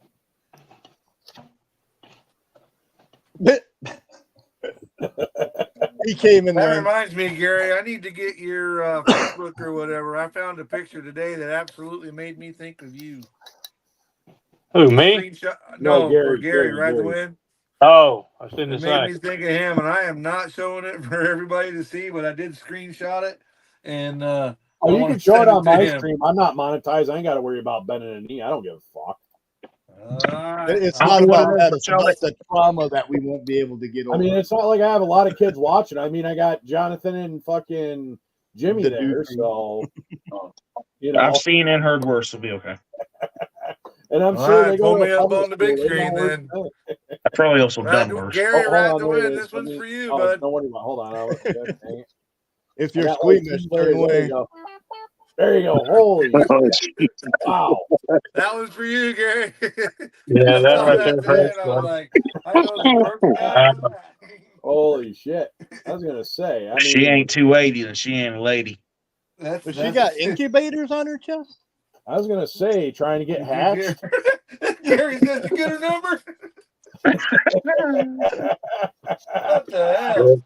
Oh, yeah, I was gonna say that little thing. That's one of them you gotta have a snorkel when you're going down there. That's right. She's like that old diesel they put in the Freightliners back in the day. She's a shiny 290. Take your bag of flour so you can find the wet spot. Woo. Yeah. Better get you a wheelbarrow. Funny story about that. My buddy Justin, right? I had jumped on a grenade while we were at the strip club, but that's another story. Anyway, so I ended up bringing home the fat girl. Not saying anything wrong with it, but when you draw straws. So anyway, my buddy Justin come out and said, "Holy shit!" And this was at PT on Monday morning. He said Tabitha was pissed. I'm like, "What did I do to piss his wife off?" Right? Well, all of a sudden he said, "Yeah, she had no flour to make pancakes." I'm like, "You motherfucker!" Right in front of everybody in the formation. I'm like, Jesus Christ, dude. And then it was like kind of like the running joke and stuff like that I jumped on a grenade for everybody. But it's like it's like you draw the straws and you go out with the guys. It's one of them things, and yeah, who's going to be lead? Who's going to be wingman? Yep, exactly. Yeah, sometimes he was married, so he was like, he wasn't doing anything, but he was kind of like just there to make sure we didn't get in trouble. Right. What was it? I think it was Merle Haggard said, "I never went to bed with an ugly woman, but I sure woke up with a few." Yep, we woke up with one. Yep. Went to bed with a 10, woke up with a 2. Nice. There you go. They get the fleshlight, the special sock. I like the wool socks personally. Jesus, it's cold where you're at, huh? Oh yeah. Well, like I said, that's what they used to issue. You used to get socks in the military. You get your wool ones, you get your green ones. They had some nylon ones, but I used to have the winter wool ones, the white ones. Man, I'll tell you something. Those things are nice. Feels just like supposed home. to be hot in there anyway, right? Yeah, exactly. Like, especially when you're up there in the Great White North there, up at Fort Drum or out in Holmesfells or fucking one of them places, man. Simulate and stimulate. Mm-hmm. You go to bed with one of them wool socks and you think you can get out of the bed afterwards. Yeah. It takes and touches the metal frame, you're in trouble. Yep.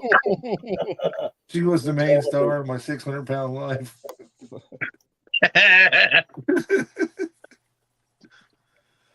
All right, guys, I gotta get out of here. See if I can't get myself some sleep.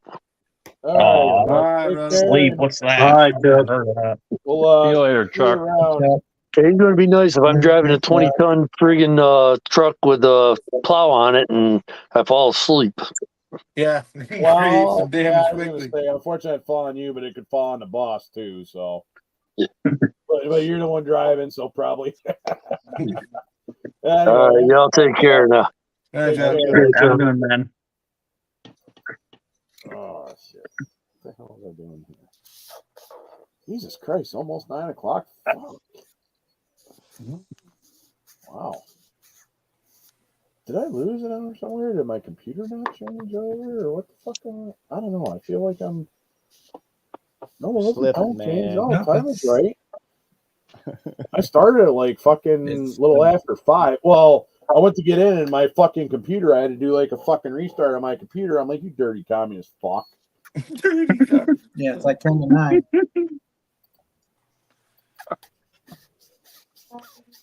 All right, Jonathan, get feeling better. All right, see you, Johnny. Little John. Better, Jonathan. But anyway, so yeah, unfortunately, I've had my share of grenades. Not nothing that I ain't proud of, but nothing that just, is what it is. It is what it is to be young and dumb. And yep, I got taken out by a water buffalo, and people were giving me shit. I said, "Fuck, I can't swim as fast as she can float." That reminds me of a video, or not a video, but like meme or picture I seen. It showed something riding on somebody's back. Oh, it showed a really skinny guy riding on the back, like 2 fat bitches. It looked like whales going across, and it was like photoshopped. It was funny as fuck. Well, as long as you can pay the fare. Exactly.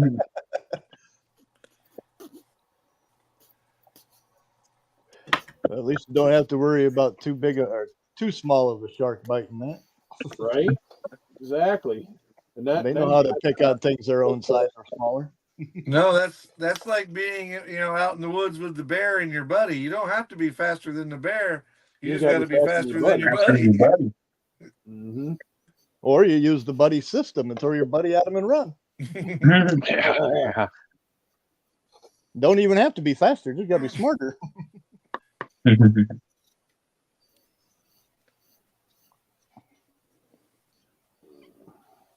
Well, these fenders ain't building up too bad. I got a lot of fucking low spots in them, but that's all right. I ain't worried about it because I got that high build primer that I'm gonna try on this. So moving shit, I guess. Like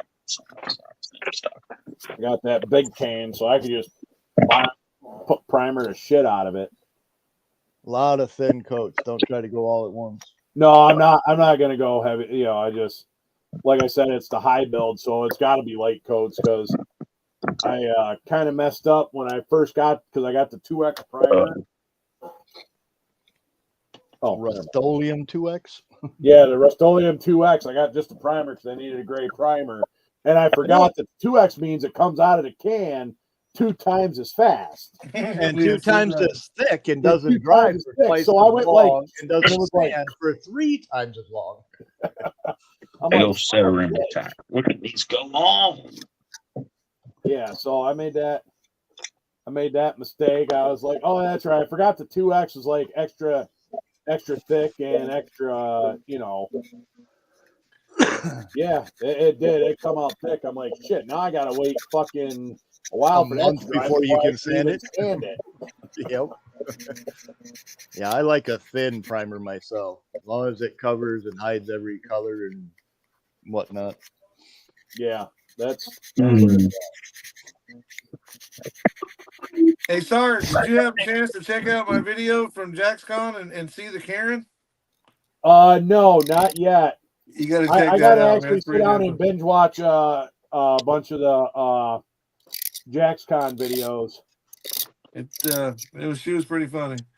I shut the camera off before I started lighting into her, but I had to remember where I was at, what I was doing, and I didn't want to get booted and make myself look like a fool in front. I had just met Fred and Brian and Here's old the Tom thing: if and they seen you from the Jethro. lives, I just didn't want to be that guy. But as soon as she started trying to be nice because she realized she screwed up, I looked her right in the eye. I said, "Don't you be nice to me. You have pissed me off so bad that I'm standing here shaking, trying to bite my tongue."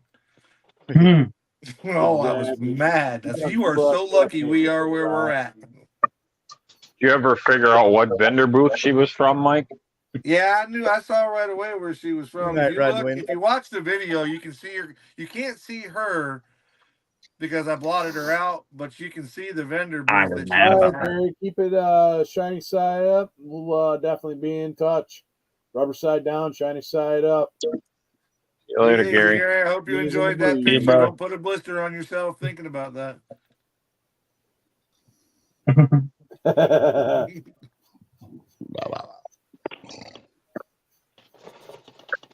He's gonna go give his pillow some head. Mm-hmm. I know. I'm gonna probably be getting off here kind of soon myself because I can hear T in the background. I can hear Gunther acting all that, and it's between 9-10 o'clock is his about his like bedtime. So it's. And he's like great. He's like an alarm clock. It's fucking awesome. He's now like set in his way. When I get up, he's normally like fucking up way before I am. It's like nuts. It's like same time. He's consistent. But he's also 7 months finally. So. On VD Day, Valentine's Day, Vicious Dick Day. Singles Appreciation Day. I'd have to do too much work to this fucking thing. There you go, Cliff. Just need a triangle-shaped intake manifold to mount them to. Oh, hell yeah. That's going to be cool, Mark. Damn, that's going to be fucking nuts. Yeah, it should look pretty good. All right, Joey. Have a good evening. We'll catch you later. It's about shit falling. See, Joey. Damn it. There we go. Hold on. I get the... That should look pretty good sticking through. Oh, hell yeah. That look good.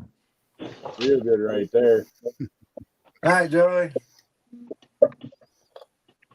Not much purpose in a hood when there's got to be a hole big enough to get the whole motor through. How you doing? What do It's I a tip have? up I body can make anyway. a four-wheel drive, but it's not meant to be a four-wheel drive. Well, that's But easy. it's supposed to be a tip up body anyways. Well, that's what I mean. When the valve covers are as wide as the freaking blower hats that'll be on it. Don't even need to lift the body up to pull the motor up.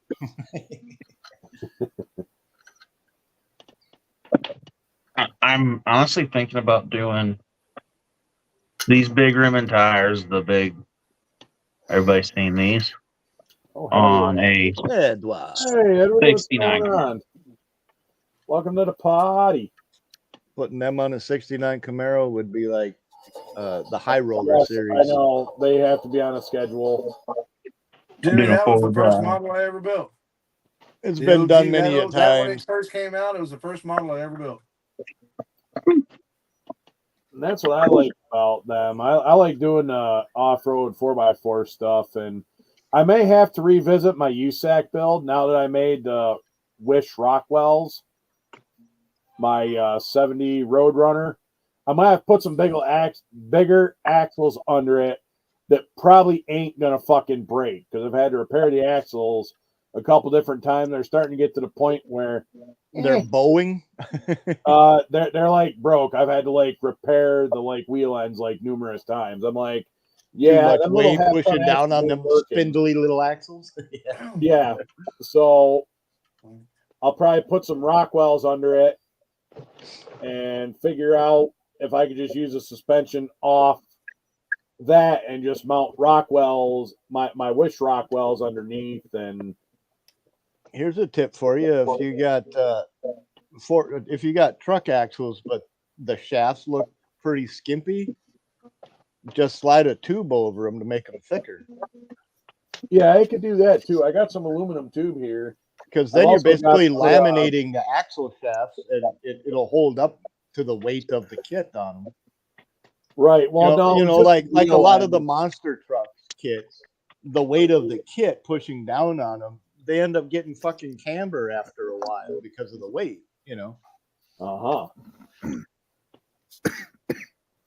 But if you put a laminated axle shaft over the axle shaft, then they're all right. stronger. I got you, Mark. Mike. I'll check it out. Yeah, Kevin said he watched it and he didn't see it. I said, you can't miss it. You just got. I didn't show her face, but you could hear her mouth.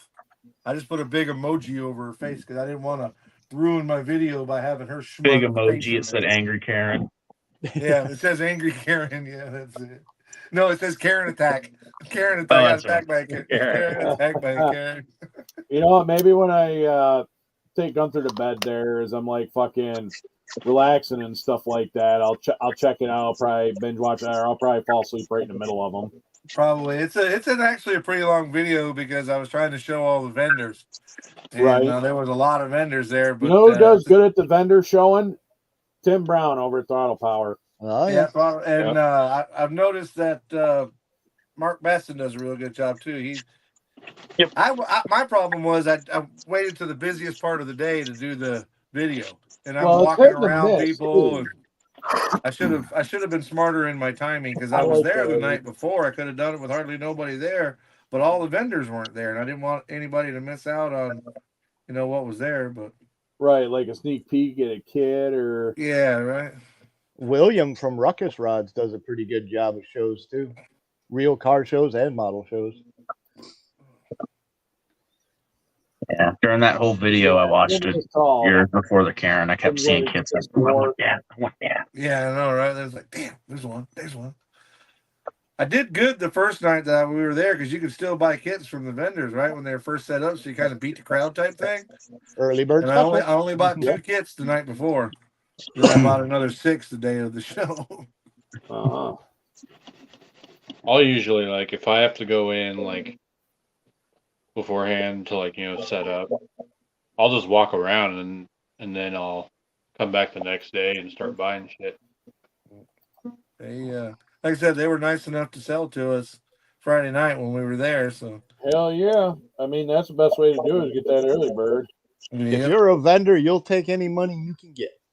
Yeah. But what I did, what caused me to buy 6 more models was there towards the end of the show. They started Prices hollering, dropped. Yep. Well, that's what I mean. It's like, it's weird because you wait till the end of the show and you can get good deals. But if you the don't kit always remains, buy it, someone will come by and buy the fucking kit out from under you. Yeah. It's like you got to find that like happy medium, or if you watch American Pickers, they always tell you the time to buy is when you see it. Yep. I love that show. You go back and get it, and it's gone.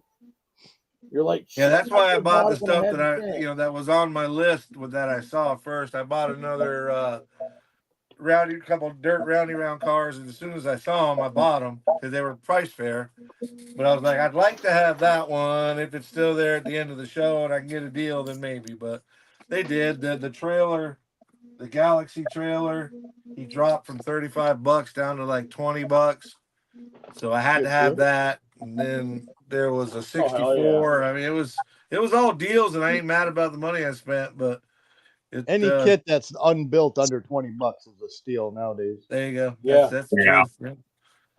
Well, it's like I picked up that 53 Hornet, Hudson Hornet, because I've been looking for something to put these damn things under, and that Hudson Hornet will hold them. So I'm getting ready to build that. After I get done with the motorcycle, I have a Hudson Hornet with stupid wide wheels on it. Hell yeah. Them wheels almost remind me of a cartoon I saw in Cartoons Magazine. It had one tire the whole width of the car. Yeah, it had no seam for the pumpkin or nothing. That little chain drive off to the side. Well, I got those tires off of What do you diecast do, Mark? Mustang, or MJ? What do you do? Scooby D after Scooby Doo.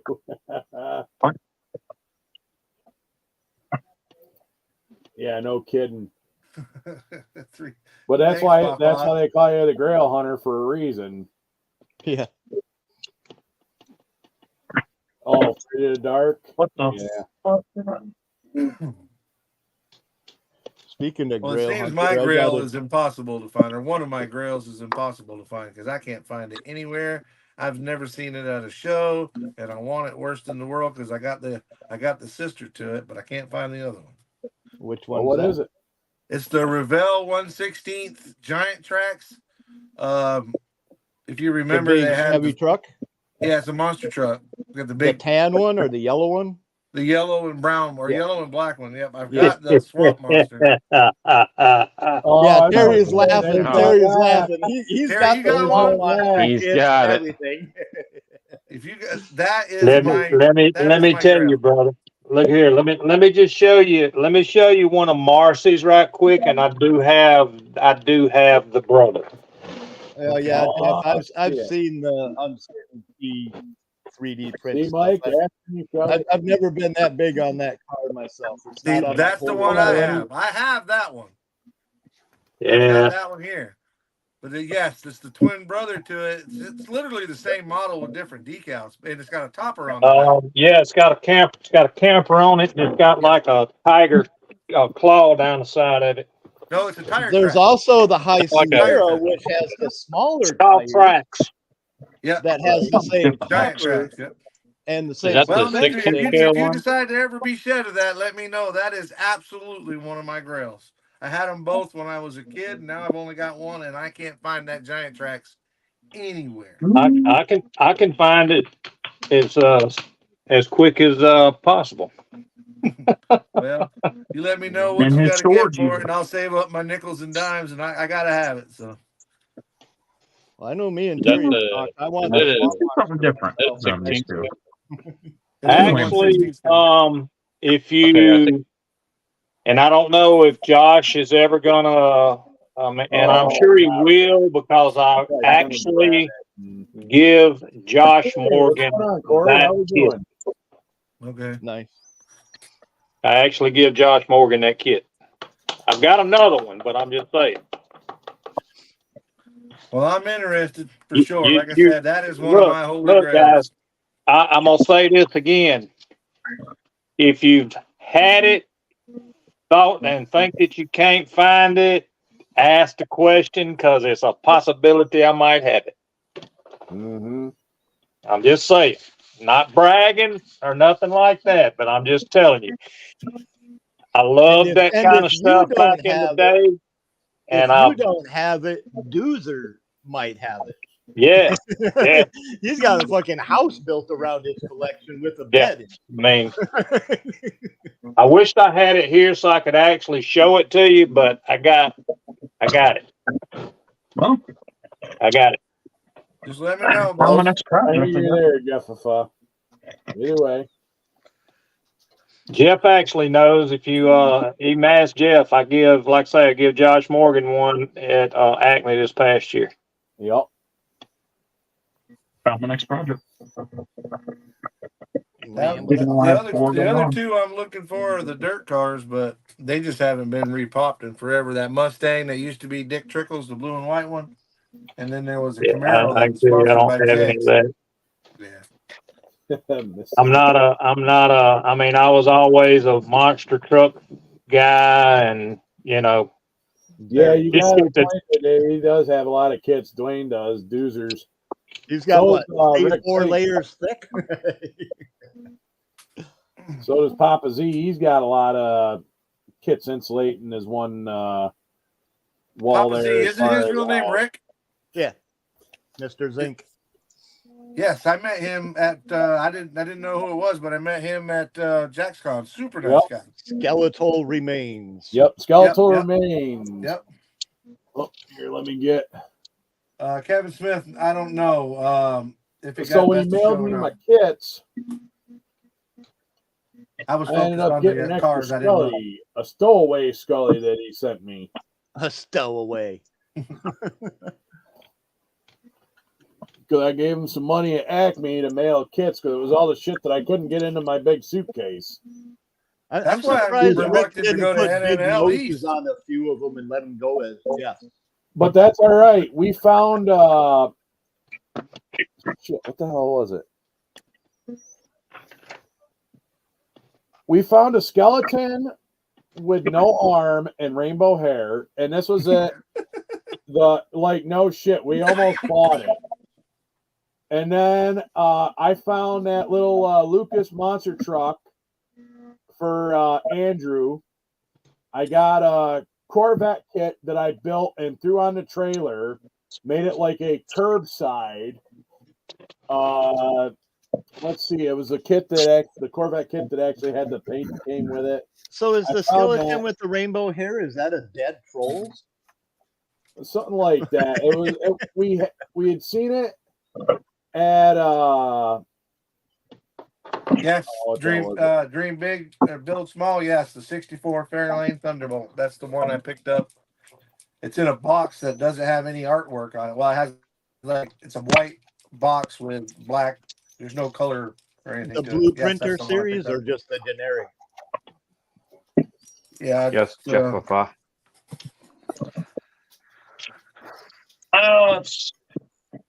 It's difficult. Dream big. It's that one. Well, guys, I think I'm gonna call it a night. Yeah, I'm gonna probably be right behind you because I see Gunther, don't chew the carpet. Uh-oh.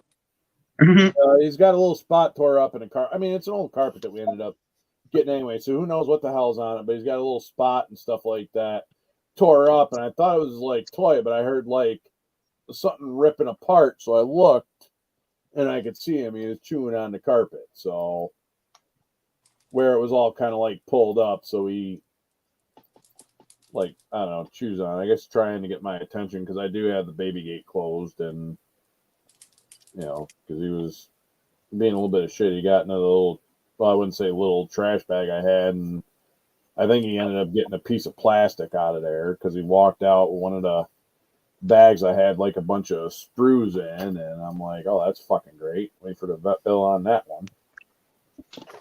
Yeah. Well, what about you? Who forgot you, Papa? We'll catch you all later. All right. All right, buddy. Take See care. you guys. Thanks, buddy. Ken. All right. See y'all. Good night, everybody. No, I All didn't right. say anything. Night. Night. So, all right, let's see. So, Outlaw, you the one looking for that kit? Yeah, for me, The one I we want talked that. about? Yeah, the Giant Tracks kit. Yes, that's me to build. I'm not trying to resell it. I want it to go with I my would look. It don't matter to me. Whatever. It don't. I'm not like that. No, I want it because I've got the other one. I've got the same one that you just showed me, but that Giant Tracks. Again, I had them both when I was a kid. Put them together, and they got Yeah. lost over time. And I've Oh got yeah. the other one, and I want that Giant Tracks to go with it.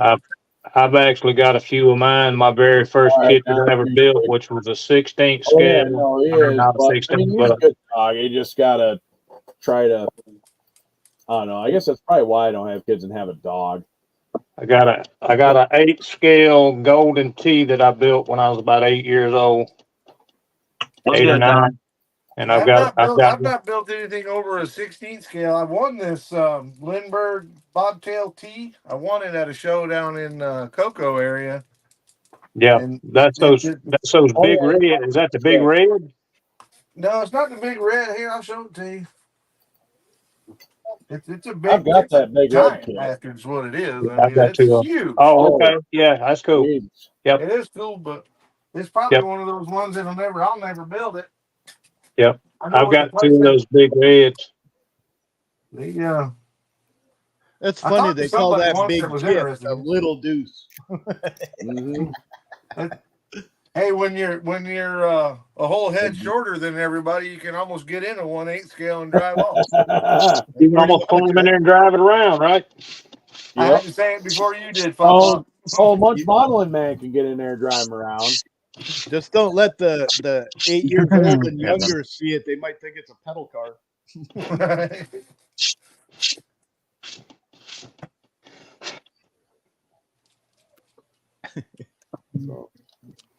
I think a couple of the biggest kits I ever had was the blue Corvette. Swing I think kids it eat the was a carpet. monogram or a Revell, and then the 85 Corvette. That silver one? Yeah, no, no, no. shit.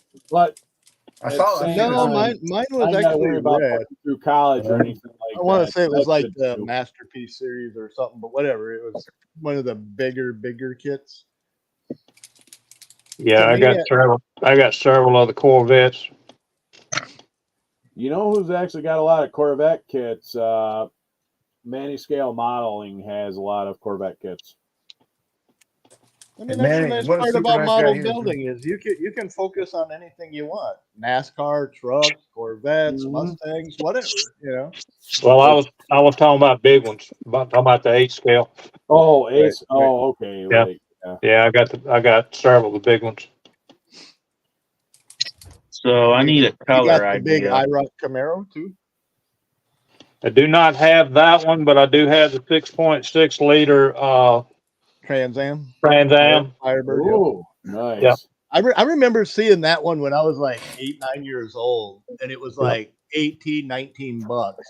And Yep. I wanted they it were so cheap. bad, and About Mom's like, "No, 25. you can't have that." So I had to settle for a $6 fucking AMT kit, you know. Yep. And I still Yeah, got to I build the got- models. I don't care, but that was one of my childhood memories, seeing that on the top of the Yeah. house, going, "Holy fuck!" That was me in that golden T, man. That was freaking the car. Right? All the chrome on its gold, and yeah.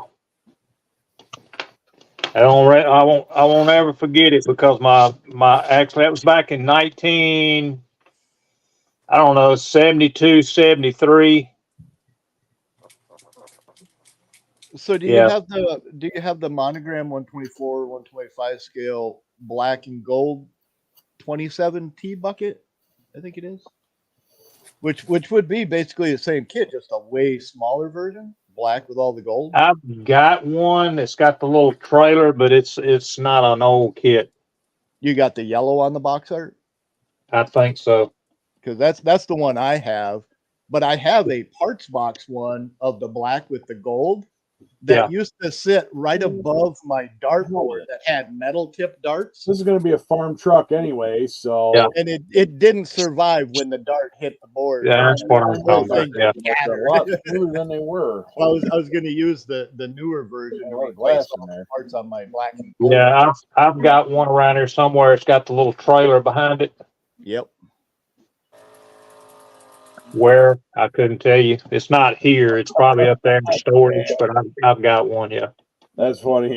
I mean, just having the smaller 124 on display will keep that memory fresh of that big one that you used to want, you know? Yeah. Well, because they're so big, that's why I was looking at this one I got, and I'm like, where the hell am I going to display this big bastard once I get it built? So That's just it. That's why mine's still in the box, because I ain't got no place to put it right now. The only place to put it is under a fucking glass fish tank under a coffee table next to the couch. Yeah. So you can put you some Lexan covers around the coffee table and set it on the bottom shelf. There it is. Pretty much. You know? Display case. Yep. You are correct. I need some color ideas. Here's a for color a idea Lambert. for you. I think I'm going For a Lambert, the monogram Lamborghini Diablo. I go out. Hold that thought. Do you know how to use Google, Jimmy? Later, Cliff. I gotta If go. you know how to use Google, just look up Lambo Diablo. All right, and I'll just catch you look at later. the images to see a color that I appreciate strikes your fancy. you. I'm gonna probably, like I color said, close it out, but I'm gonna make a. I'm on my phone on here. I can't. So that's why I was just asking any color ideas. Lime green. Color. Wild cherry. You know, like when I did my saber-tooth Flintstones car, purple. The first thing I thought of was Buick LeSabre. So I went on Google Images and I'm looking up the colors. I saw a gorgeous bitch in metallic blue and white, but it didn't strike me as much as the teal and cream. But then when I saw the burgundy, I was like, yep, choice is done. I got my color. And that's what I went with. You know, a deep burgundy-ish red. And it turned out fucking gorgeous. But if so don't worry about painting it right now. When you're done with the stream and you get free time to go look up Google or Lamborghini Diablo, look at all the colors that are either factory or custom, and choose the one that's closest to a paint you have or that you want to go get. You know, if I could buy one specific colored paint, it would be Harley Davidson satin denim blue. Oh yeah. It was a 1 year only Harley Davidson color. And to me, it is fucking drop dead gorgeous. And then shortly after I seen it, everybody got into their flat black murdered out bullshit. And I'm like, nah, to hell with your flat black pain in the ass cheap paint job. This fucker all with those no denim gloss colors on the Harleys were a pain in the ass because you couldn't get them clean. They did look good. They came out with the blue, that burgundy, the black, and all that. They looked great. But what a pain in the ass to clean. Yeah, you can't polish it because then it gets shiny. That's exactly right. If you want to keep that flat look, you can't polish it. So yeah, you got to put like 6 layers of matte clear over it just to keep the color that you can polish. Right. My dad's Road Glide. It's like half and half. It's the burnt Harley orange, but it's got a satin black like scallops going all through it. Nice. Because he doesn't like the murdered out flat black look either. I call maybe I'm not a kind of murdered half out and half looks good. There's I only call one maybe car H in my is another whole black collection that belonged in flat murdered black, and that's the car from the movie The Car, because it was out in the desert. It was in the sand, the whole fucking movie. There ain't no gloss on that fucking thing. It's covered in dust. Yeah. And people are like, why don't you dust it? I'm like, because that don't fit the movie. And even the fingerprints need to go. You know? Right. But that's the only flat black I want in my collection, as far as painted body wise. You know. Yeah. All right. If it's gonna be gloss, it better be like say a 71 Hemi Cuda, gloss black, TX9 Cuda, triple black, with a flat black billboard on the side. That I can handle. You know. But it just doesn't quite stand out enough with that flat black on the gloss black. You really need a really flat black. Almost like a military black. Yeah, like a no light escapes black hole kind of black, you know. Gunther, I hear you ringing a bell. Today, finish trimming this, and I'll close it out, and we'll go. Bark, bark, bark, bark, bark, bark, bark, bark, bark, bark, bark, bark. Yeah, he's ringing the bells now, so it means it's time. Well, the next build I'm putting together, actually, anyway. I got 2 builds on my desk. One's here right now, and the other one's in the mail. This is going to be my first ever figure kit that I've ever built. Oh, cool. Cool. And the guy I got it from, everything's painted. It just needs a little touch up, a little detail, and put together. And I bought it from him because he was hurting for money, and I had some at the time. So I was like, dude, I want that. I'll help you out. And that I want that one. He's like, do you want any of the other ones? I'm like, no, that's the only one that stands out to me as I'd like that. You know?